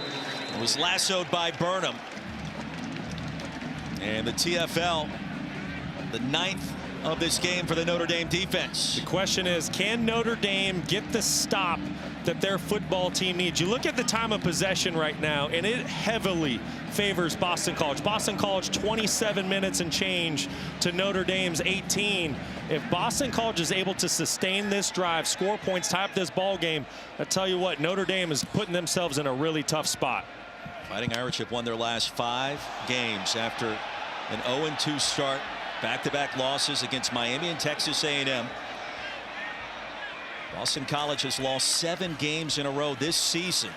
The pump fake, the completion, and a 1st down. Jaden Skeet still alive to the 42. And the drive continues for BC, a gain of 22. The ball may have popped out late. It did. They're going to allow this play to continue on, and Drake Bowen racing to the end zone. The touchdown is called, and let's see. Now the officials are taught, of course, to allow the play to continue, even if there's doubt about whether or not it was a Ruling fumble. on the field is a completed catch, a fumble, and recovered by the defense. Return for a touchdown.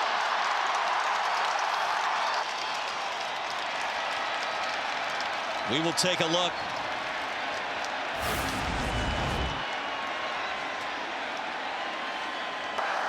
The previous play is under review. Yeah. It looks like he has the football back, though. I think this is a great question for Jerry. Does he have to have full possession of that football? Would this be considered? To me, that's Boston College football. They're down. Really curious what our rules analyst, Jerry McGinn, thinks. Rules analyst Jerry McGinn. Jerry? Brock, I'm seeing what you're talking about. He does lose the ball initially. He goes to the ground, and then he repossesses the ball. And then while he's on the ground, then the defense rips it out. I think replay is going to overturn this and bring it back and give the ball to Boston College. I agree, Jerry, but you have to love, and Roy, you pointed this out, what the officials did. They let the play out, because too often, sometimes the officials will blow the play dead. Say that is a fumble, then it's not a Notre Dame touchdown. So I love that the officials let it play out, but I think this is going to be Boston College football. And Jalen Snead continued to try to punch it loose, and to me and to Jerry and Brock, indisputable video evidence enough to overturn the call in the field. The fumble did occur. He just got it back in time while he was down on the turf here.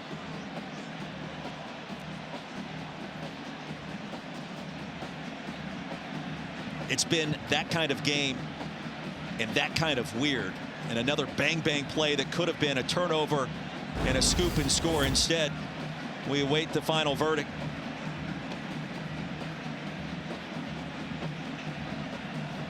So you want to go to the college football playoff, Brock. It's never easy, and the path is never as simple as what you expect, especially this month in November.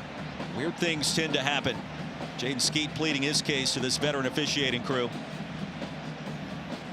You almost wonder, to that point, Roy, if Notre Dame came into this game and they're playing a little tense, they're playing a little tight, they know what's on the line. They can't stub their foot and lose any more football games if they're going to make the college football playoff. Because 2 weeks ago at home against USC before the bye week, I saw a football team that was playing free and confident. You saw a defense that was getting better, a running game that went for 306 yards behind Love and Price. But today, anything that can go wrong for Notre Dame has, and right now it just seems like they're beating themselves. And Boston College, you have to give them a lot of credit, because they're taking advantage of those opportunities. It's a 5-game winning streak versus a 7-game losing streak. Then college football happens.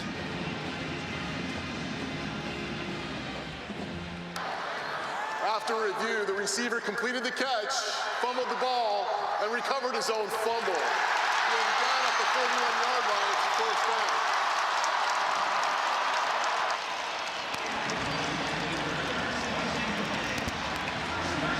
down. First and 10 for BC after a gain of 22 now from the Notre Dame 41-yard line. This Boston College football team playing with so much confidence right now. Ever since Grayson James came in off the bench to the quarterback position, this offense has just operated at a different level. And right now they are playing with so much confidence. Can they get this football game tied up here in the fourth quarter? Tunnel screen. Richard stacked up at the line of scrimmage and then driven out by Jaden Ausberry. Now Ausberry, his father Verge Ausberry, the current interim athletic director at LSU after everything that happened in Baton Rouge this past week. Certainly an interesting tie-in with this game. Brian Kelly was fired, the athletic director, parting ways with LSU. Scott Woodard. And now it's 2nd and 10. You have a light box being shown by Notre Dame. You have to be prepared for quarterback run in this situation. James retreating. He'll buy some time. The pump fake and the toss out of bounds. You just have to wonder how that hip for Grayson James is feeling. He started a week ago at Louisville. We talked about the hip pointer, and that's really the extra element that he's brought since he's been the starter the previous 2 weeks. It's the quarterback run. There was a light box by Notre Dame. Boston College elects to throw the football. Just wonder how that hip is feeling. Well, Will Lawing confirmed to us yesterday that James was healthy enough to be the backup tonight, but the hip a factor. He's not been what we expected on the ground, but through the air. Razor sharp. Get on 3rd down. James escapes. Pressure. Gets rid of it. Here are 2 late flags, and James was crushed out of bounds.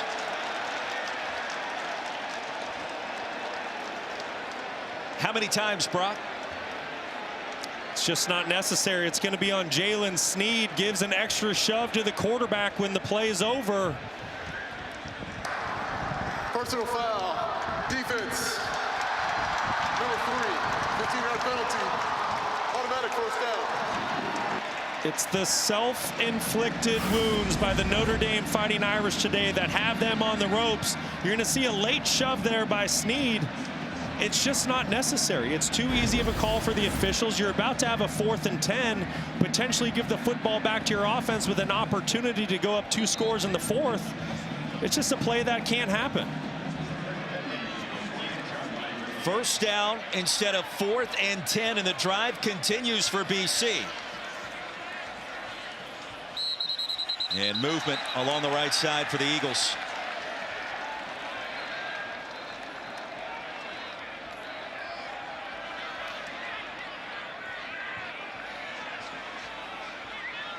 And awaiting the word from John Noley. I think the officials are discussing if that false start was caused by the shift by the defensive line with a quick, abrupt movement.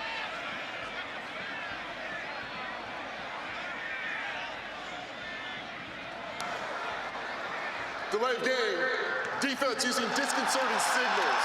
It's a 5-yard penalty. Still first down. You can see and feel the frustration for Marcus Freeman.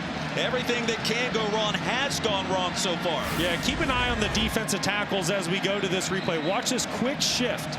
That's something that's starting to get called more and more in college football. Anything that looks like the start of a play to an offense, that's going to go against the defense. And you can tell Marcus Freeman does not agree with that call. Very frustrating day today for the Fighting Irish. 3 penalties against Notre Dame on this drive alone. And it's starting to get a little chippy.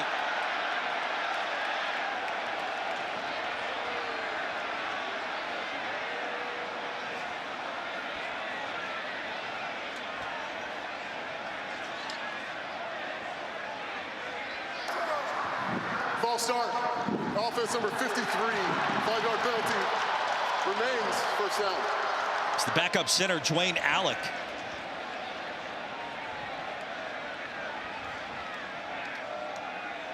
Let's go back to 1st and 10. After back-to-back penalties, 1 on each side. Notre Dame's playoff hopes in the balance tonight in Chestnut Hill. Late option toss. That was awkward. Turbo Richard shoved out of bounds. He's going to lose a yard or 2. Roy, you really get the sense right now, whichever football team is able to keep their composure, right? That's probably going to be the team that comes out on top. You've seen some silly mistakes by both of these ball clubs. It's getting intense. It's getting emotional. Notre Dame, they know what's on the line for them. They're trying to get to the college football playoff. Boston College, they're trying to right all their wrongs from a 1-7 season. Which team can make the critical plays down the stretch in the 4th quarter? 2nd down and 11. James escapes the pocket. On the move, directing traffic. James to the edge, and then now is escorted out of bounds. Inside the 25, a 4-yard gain. Osbury was there. 3rd down for BC. I really like what defensive coordinator Chris Ash has done here in the 2nd half. He played so much man-to-man coverage in the 1st half, but now he's doing a really good job of mixing his man, mixing his zone coverage. He really has Grayson James guessing at quarterback what he's going to see. Eagles 7 of 14 on 3rd down tonight. They need 7. And trailing by 8, you wonder, Bill O'Brien is thinking about 4-down territory, even with the bulk of the 4th quarter left to go. Pressure. James, little jump toss, intercepted. And Notre Dame picks it off. Adon Shuler.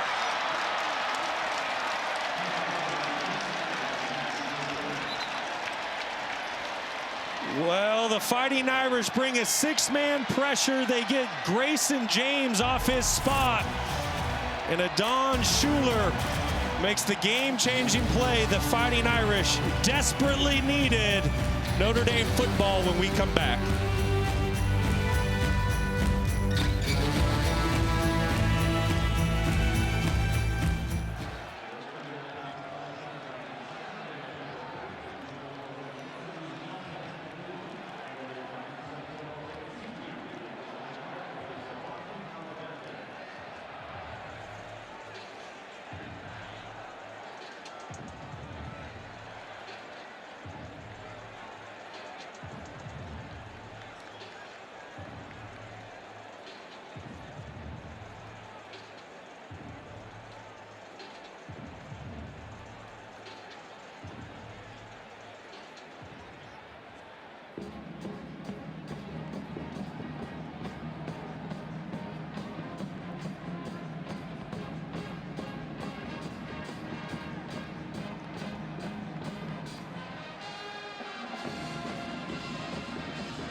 Matt, thank you very much. Of course, with Lenore Sellers, Shane Beamer's team feels like they'll have a chance to pull off the upset. Ole Miss has been awfully impressive. After the interception by Adon Shuler, Jeremiyah Love, full head of steam, and there he goes. Love off to the races. Will reach the end zone for the Fighting Irish touchdown and wake up the echoes.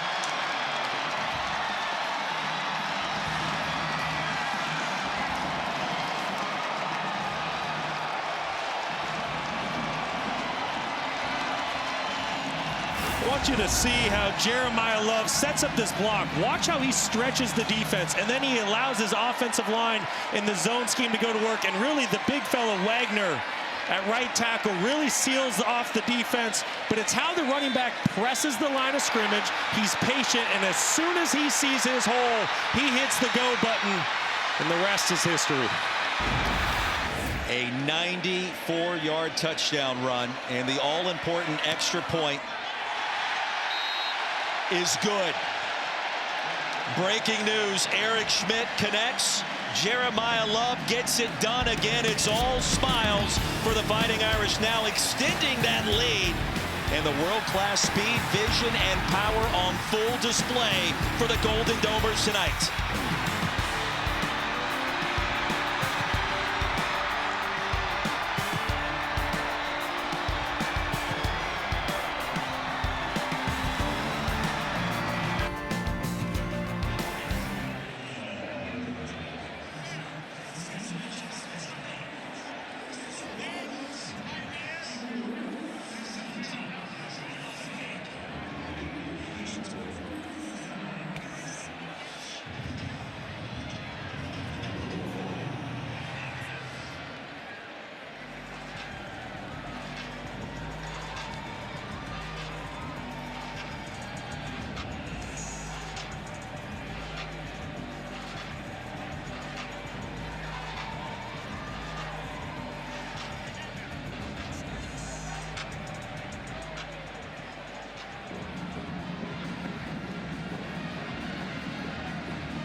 You get to the perimeter, what are you thinking? He said stress and puncture, and the patience in reading, waiting for the crease to develop. We saw it there on full display. And by the way, his second longest touchdown run of his career. He had one from '98 going back one season ago. And he is also the biggest fan of one Jadarian Price. The two remain close, even though in theory they're competing for carries in Mike Denbrock's offense. Well, it's a really special relationship between Love and Price. It's something that is so rare to see. Two talented backs, as great as they are, right? Mel Kiper's #1 and #3 running backs in the upcoming draft. It's the selflessness that they show, the team first mentality. They are each other's best friends, fan of each other's, root for one another. They have a great competition. Two special guys to watch. A lot of time left. Grayson James under duress, and we're starting to see Notre Dame's front four get home a little bit more. #2 is in and now the pressure on James and BC. You go back to the interception by Adon Shuler. Well, just think about that. What two plays can do. You get the turnover. Shuler makes a great play. And then a play later, Love takes it for a house call. Now all of a sudden you have a two-possession game. This is a gotta-have-it drive for the Eagles to stay in this ball game. Eagles need it right here and right now. Jaden Skeet out of bounds short of the 30. And that last series, really, that's a microcosm of, I think, what we expected to see more out of from Notre Dame today. When Marcus Freeman met with the media this week, they said, hey, Coach, how was the off week? He said there was no off week. It was a bye week. We worked to get better. We worked on our fundamentals. We did a deep dive on our self-scout. We really felt like this was a really focused ball club coming in tonight. It was a bit sloppy early, but you get the turnover, complimentary football with the touchdown right after it. That's what we expected to see. Third down, the sack. Drake Bowen wanted a scoop and score moments ago. The sack here, and 3 and out for the BC offense. Well, this is back-to-back third downs by the Fighting Irish where they bring a 6-man rush. I think they've had enough of watching Grayson James sit back there comfortably and kind of pick apart that secondary.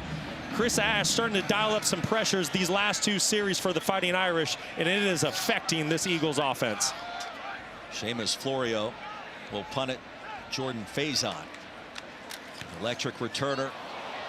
End-over-end kick off the side of the foot. That went out of bounds short of midfield. Now the tables have turned going back to the Shuler interception, the run by Love, and now Notre Dame with possession in BC territory at the 45 as we take a look at today's player spotlight brought to you by Cintas. Well, listen, it was not easy early on for this Notre Dame Russian attack. They really had to work hard. I think you need to give a lot of credit to this BC defense, the way they came out. But then really in the second half, there's been a lot of good from this Russian attack by the Fighting Irish. You see the big touchdown run there by Jeremiyah Love just a series ago. The Fighting Irish are finally above 100 yards for the game rushing, 160. But you do have to give a lot of credit to this Eagles defense. They fought hard for 3 quarters. Love over 100 yards rushing after the record-setting night against SC 2 weeks ago. Meanwhile, C.J. Carr has enjoyed himself so far this evening, nearly throwing for 300 yards. His last incompletion, Brock, came in real time at 4:09 Eastern. That's about 2.5 hours ago. So Carr's been on a heater as he bounces back from a bit of a substandard start against the Trojans. He's been great this afternoon, especially on the deep passes down the field. When we met with him last night, you really got the sense that he was just chomping on the bit to get out there and play some football coming off a bye week. He's been excellent this evening. Yeah, he went back home to Michigan just to press the reset button and gear up for this playoff push. Quick strike here. Jordan Faison will say he stayed in bounds. The clock will wind. I mean, this is a huge series right now for this Boston College defense. They are still in this ball game. 3 timeouts, just under 9 minutes. If you can get a stop here, we know the issues Notre Dame has had kicking the football tonight. There's no guaranteed field goals or extra points. So if you can get a stop here, knock Notre Dame out of field goal range, you're still in this ball game. I'm bringing the house if I'm Boston College. 3 of 6 so far on 3rd down. Now Jeffrey went in motion, an outstanding blocker. He will lead the way, or try to, for Price, and I don't think so. Stop near the line of scrimmage. KP Price against Jadarian Price. It'll be 4th down. What a stop by this Boston College defense. That was a gotta-have-it situation. If you're going to stay in the ball game, it was time to stand tall and strong. That defensive line playing with great pad level here tonight, forcing the Notre Dame punt. But if you're Boston College, be prepared for a fake. James Rendell, Australian punter out of Melbourne. You mentioned the fake. There it is. Love trying to get to the edge, the hurdle, and I don't think so. BC was ready and waiting. Owen McGowan on the fake punt, and the Eagles get it back, still with plenty of time left in this game. How about that play by the 5th-year senior linebacker, Owen McGowan? You kind of had a feeling with Jeremiyah Love on the field there might be a fake. McGowan not fooled for a second. BC is well in this football game.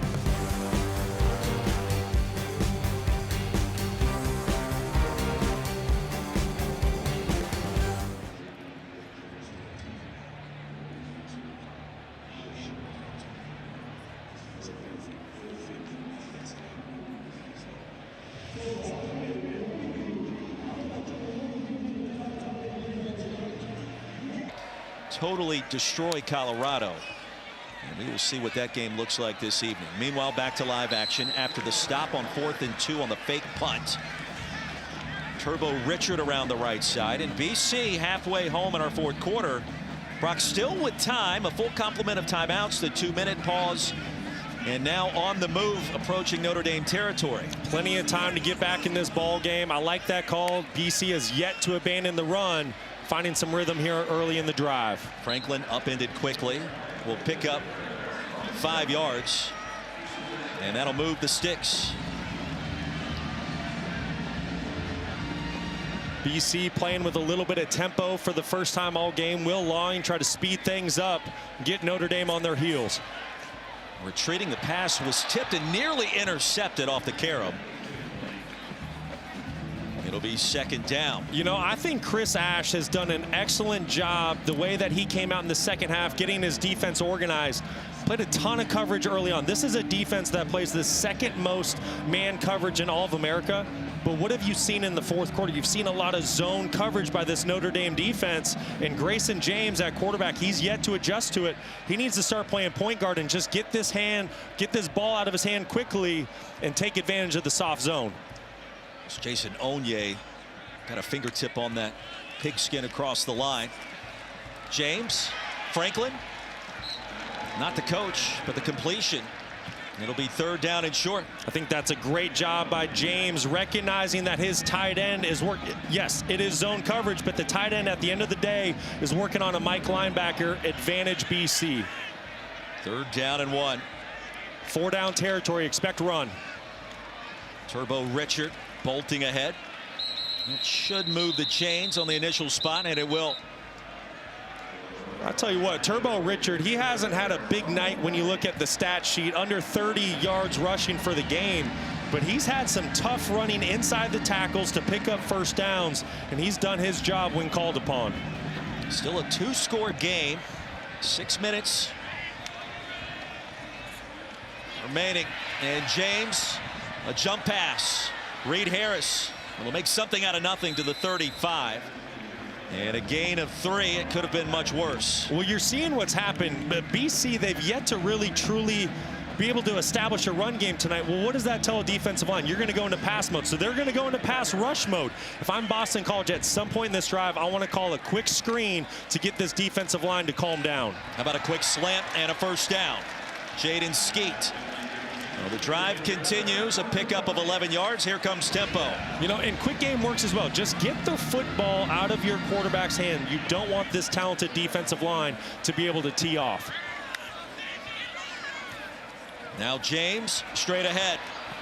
Across the 20, slides in safely. Notre Dame has to win tonight and run the table the rest of the way to have a chance to go and return to the college football playoff. Wouldn't be all so bad for Irish fans if they look good in doing so. It's not been the case tonight, but leading by 15. On 2nd and 7, here's James. Harassed again. Here comes a flag. And the pass incomplete, trying to spot Chudzinski. It's going to be a holding on the center, Alec. Holding. Offense number 53. 10-yard penalty. Replay second down. This is Dwayne Alec, the backup center. He's working against Jason Onye. Right here in the middle, you're going to see Onye cross his face. And then Alec just gets his left hand out there. Easy call for the officials. And this is just a Boston College roster that's just been decimated with injuries. I mentioned it, a backup center. This is kind of a patched together offensive line. They fought their tails off tonight, but this Notre Dame defensive line is starting to take over. And for a team that's lost 7 straight, BC with plenty of fight. James, and miscommunication there. Dawson Pugh, he turned around, and James thought he was going towards the end zone. It'll be 3rd and 17. So you have 2 plays to get 17 yards if you're Grayson James. The biggest key here, just get a quick completion. Don't let this defensive line affect this play. You have to expect that Chris Ash is going to bring some sort of pressure. He's brought a couple 6-man pressures in the 4th quarter, and it's worked for this Fighting Irish defense. We'll see if he goes with pressure or wants to sit back in a soft zone and keep everything in front of his defense. And to your point, Brock, James has been sacked 4 times tonight. Notre Dame defense has forced 2 interceptions, one against Lonergan, the other against James. There's a foul for intentional grounding, offense number 3. It's a spot foul, includes a loss of down. It'll be 3rd down. Intentional grounding, the call. 4th down. The flag came in awfully late, deep in the backfield, and that's miscommunication. The officials can't officiate based off that concept, though. No, they can't. That's probably a flag that needs to get out a lot sooner. Keep an eye at the bottom of your screen. You know that the quarterback, Grayson James, he's expecting his wide receiver to run a go route. Instead, the wide receiver sits it down. That's a miscommunication. You could say that it was somewhat in the direction of the wide receiver. I think that's a far stretch, probably a pretty good call by the officials. Loss of down on the penalty. BC, third and extremely long. James, it's going to be a little longer. The sack comes in the 5th of this game for Notre Dame. Well, and then listen, I get it. It's tough to play quarterback when you know a defensive line is going to tee up. But keep an eye. This is your go-to wide receiver at the top, Lewis Ball. And this is what I've been saying. Just get the football out of your hand quickly. You need a guaranteed completion. He's open. Get it out. Let your playmaker go try to make a play for your offense in space. Liamu Asa with the sack. PC calls the timeout. It'll be 4th and 32. Running out of time and going the wrong direction. And Notre Dame's defense, when called upon tonight, especially in this 4th quarter, the interception by Shuler, and Marcus Freeman's team has showed up when it has mattered the most, and it has not been easy. That's right, they have, and it really started, I'm glad you mentioned him, Adon Shuler. That interception that he made, that's a big, I mean, Notre Dame, let's not forget, it's a one-possession game. They're on their heels. They're fighting for their college football playoff lives. If Shuler doesn't make that interception, who knows what happens tonight, but that's a team captain stepping up in a big-time moment. The next play, Jeremiyah Love, house call, big-time run down the field. And the rest is history for the Fighting Irish, unless Boston College is able to pull off some sort of miracle here on 4th and 32. 5 sacks, 12 tackles for loss, 6 pass breakups. And the BC quarterback, both of them have been hit a combined 9 times. This is basically going to be a Hail Mary situation. 4th and 32. Triple coverage. And the pass broken up. Looking for Reed Harris. Mark Zachary, the 4th, who's been thrust into duty tonight as a true freshman out of Indianapolis. And the Fighting Irish will get the football back, breathing a little bit easier at this late hour. Now, don't forget, coming up tonight, we've got UFC Fight Night exclusively on ESPN+. The prelims are going on right now. The main card begins 7 Eastern, highlighted by the featherweight main event. Catch all the action on the all-new ESPN app. Well, CJ Carr back on the field, efficient, and has taken exactly what the BC defense has allowed him to take so far tonight. Wants another deep ball. Has a man in fields. A somersault. It's incomplete. I love that play call by Mike Denbrock. Going for the jugular here in the 4th quarter. Wanting to get up 3 scores. CJ Carr had his guy, Malachi Fields, but the 6'4" wide receiver was not able to run under the overthrown football. And for those keeping track at home, because we know that you are, 2 hours and 36 minutes in between incompletions by CJ Carr. Just an excellent second half to this football game for CJ Carr. 17 of 23, 296 and 2 touchdowns. I think the biggest thing, though, after that SC game 2 weeks ago, no turnovers here today. Yeah, there was the 1 interception thrown near the goal line, and we asked Mike Denbrock about that, and he indicated that he tried to lift up his freshman quarterback, Stormy. Yeah, and he told us, CJ Carr did, that this week during the bye, he felt like things really started to slow down for him, that the game was slowing down, that he was feeling much more comfortable, and that he and a lot of the guys on this offense wanted to have a mindset change, that they were going to be on the attack the back end of the season, and he's doing it here in the second half of this game. Yes, he is, Stormy. He has made some big-time throws down the field for touchdowns today. Neat moment for him this past week during the open date, being able to go back to his hometown and watch his younger brother go through senior night. That really meant a lot to him. And of course, you're the starting quarterback at Notre Dame. You return home after the season he has enjoyed. Bit of a different feel when that occurs, and you see his numbers tonight. As advertised, you were extremely impressed with him on film, as are a lot of other former NFL quarterbacks and scouts alike. Don't forget, the college basketball season tips off on Monday, and over on the ACC network, they'll have a doubleheader starting at 7 Eastern. Number 25 North Carolina hosting Central Arkansas, followed by 11th ranked Louisville taking on South Carolina State. As always, you can watch both anywhere on the all-new ESPN app. Yeah, getting back to your point, Roy, you know, I think there were some really high expectations for C.J. Carr coming into the year once he was named the starter. You have to remember who his grandfather is, the great Lloyd Carr, longtime Michigan Wolverines head coach. So, you know, as we talked to the coaching staff for Notre Dame last night, they said this kid was born a football player, right? So the expectations are high, but I really think he's met them. He's a very polished young man. You can tell great leadership skills, and here's a big 4th down. 4th down, Fighting Irish will go for it. Carr dumps it off. Love picks up the first. Ushered out right past the line to gain, and the drive continues for the Fighting Irish. You know, other takeaways from tonight, Marcus Freeman is going to be asked in a variety of different ways in his post-game press conference. What do you do with your specialists? And particularly at place kicker, where we've seen 3 different kickers this evening miss attempts, whether it was an extra point or a short field goal.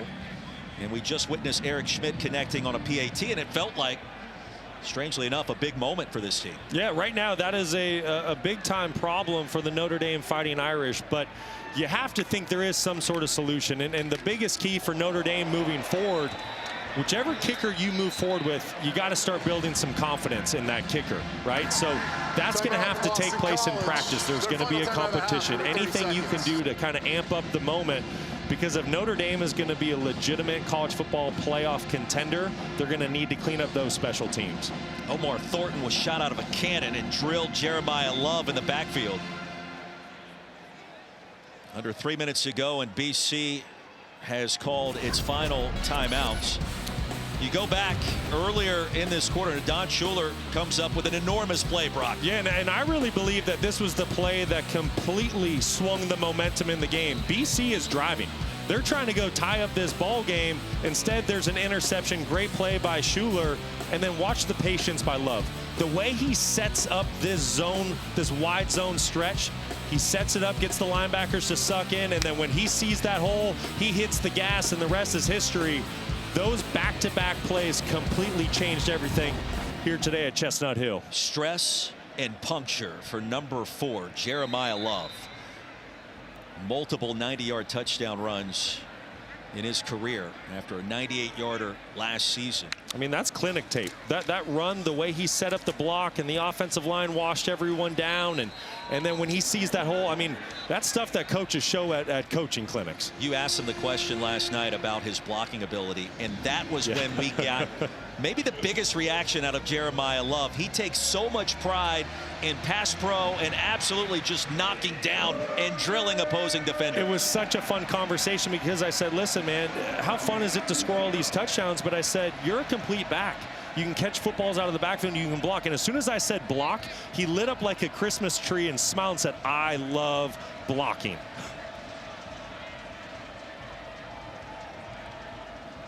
Third down. C.J. Carr trying to slam the door shut. Layers it beautifully to Will Pauling. And it was perhaps deflected at the last minute. Owen McGowan was drifting back, and BC secondary was all over it. That's a great play by McGowan. Kind of a dangerous throw by C.J. Carr. But just to put, you know, a wrap on the Jeremiyah Love, I just thought it was so great, because he said, I love blocking because I'm helping my team. I'm helping my quarterback deliver a pass down the field. I'm helping us, you know, have success on offense. And he also said, listen, defenses, they're always trying to hit me. It's my one chance to go hit a defender. So great conversation, great young man. You can tell he's a leader of this team, very selfless, and a ton of fun to watch play. He reminded us too, and Marcus Freeman talked about it this week.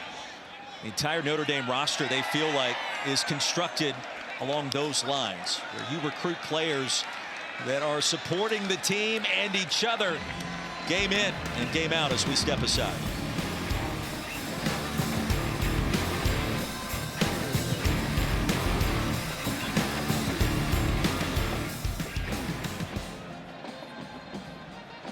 Chick-fil-A, Ole Miss at number 7, a big game tonight against the Gamecocks. After the 44-yard punt, BC back to work. Intercepted again. Tay Johnson with a pick 6.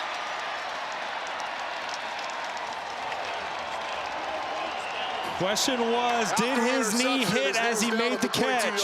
It's a first down, Notre Dame. And they will say that it was. Such a dangerous throw, backed up by Grayson James. Soft coverage down the field, trying to fit it into a tight window. Keep an eye. We need to go back just a tick for the, yep, there's that right knee. Right knee's down by Tay Johnson. Great job playing the ball, but no touchdown for Johnson on that play. 5 tackles, 2 picks tonight for Tay Johnson, and Notre Dame's defense saves the night. As we take one more look at the Chick-fil-A top 10. This was a huge one in the ACC today. We talked about it, Vanderbilt going down. That's massive in the SEC. Ole Miss has a big one tonight. I mean, so much great football that has such an impact on the college football playoff race. This is just such a great time of year. Once you get to November, this is when the contenders start to separate themselves. I want to continue the conversation on Notre Dame, too, because it feels like the kind of game. You look at the box score tomorrow, 15-point win. And there's going to be some questions. We mentioned the special teams. BC was able to play keep away to start the second half with that monster 21-play drive. But for Marcus Freeman, hey, you came here to win a game. That's exactly what you're going to do. It just was a little more difficult than you thought. What are some of your key takeaways from what we've witnessed? Well, it's actually what you just said, Roy. I think the biggest takeaway for Notre Dame is you got the win. That's what mattered. Coming out of the bye week, you have to remember, 2 weeks ago before the bye, you had an emotional game, big-time game against a rival, USC. Then you go into a bye week. So you didn't know how you were going to come out of it, but you definitely need to clean up some things on the defensive end. And then special teams, that's the massive question mark right now. Can you find a kicker that can put the ball between the uprights? Darian Price on second down. Under a minute to go, and now one more snap. That should just about do it. Now this month, everything, the pressure, the stress gets ratcheted up. And Marcus Freeman is no stranger to dealing with that and finding success. And you take a look at now down the stretch, the final 4 games, heavy favorites the rest of the way. Navy lost today. That road trip to Pitt could be interesting with a freshman quarterback coming on. And I think the bigger point, though, with Notre Dame, yes, you look at that schedule and they're heavy favorites in all of those games, but no panic for this Notre Dame football team. You are a quality football club. You got to figure out the kicking game. But you got to remember, you're coming off a bye. You didn't know what you were going to get out of a 1-7 opponent. Grind the film hard. You'll clean up the fundamentals. Stop hurting yourselves. We saw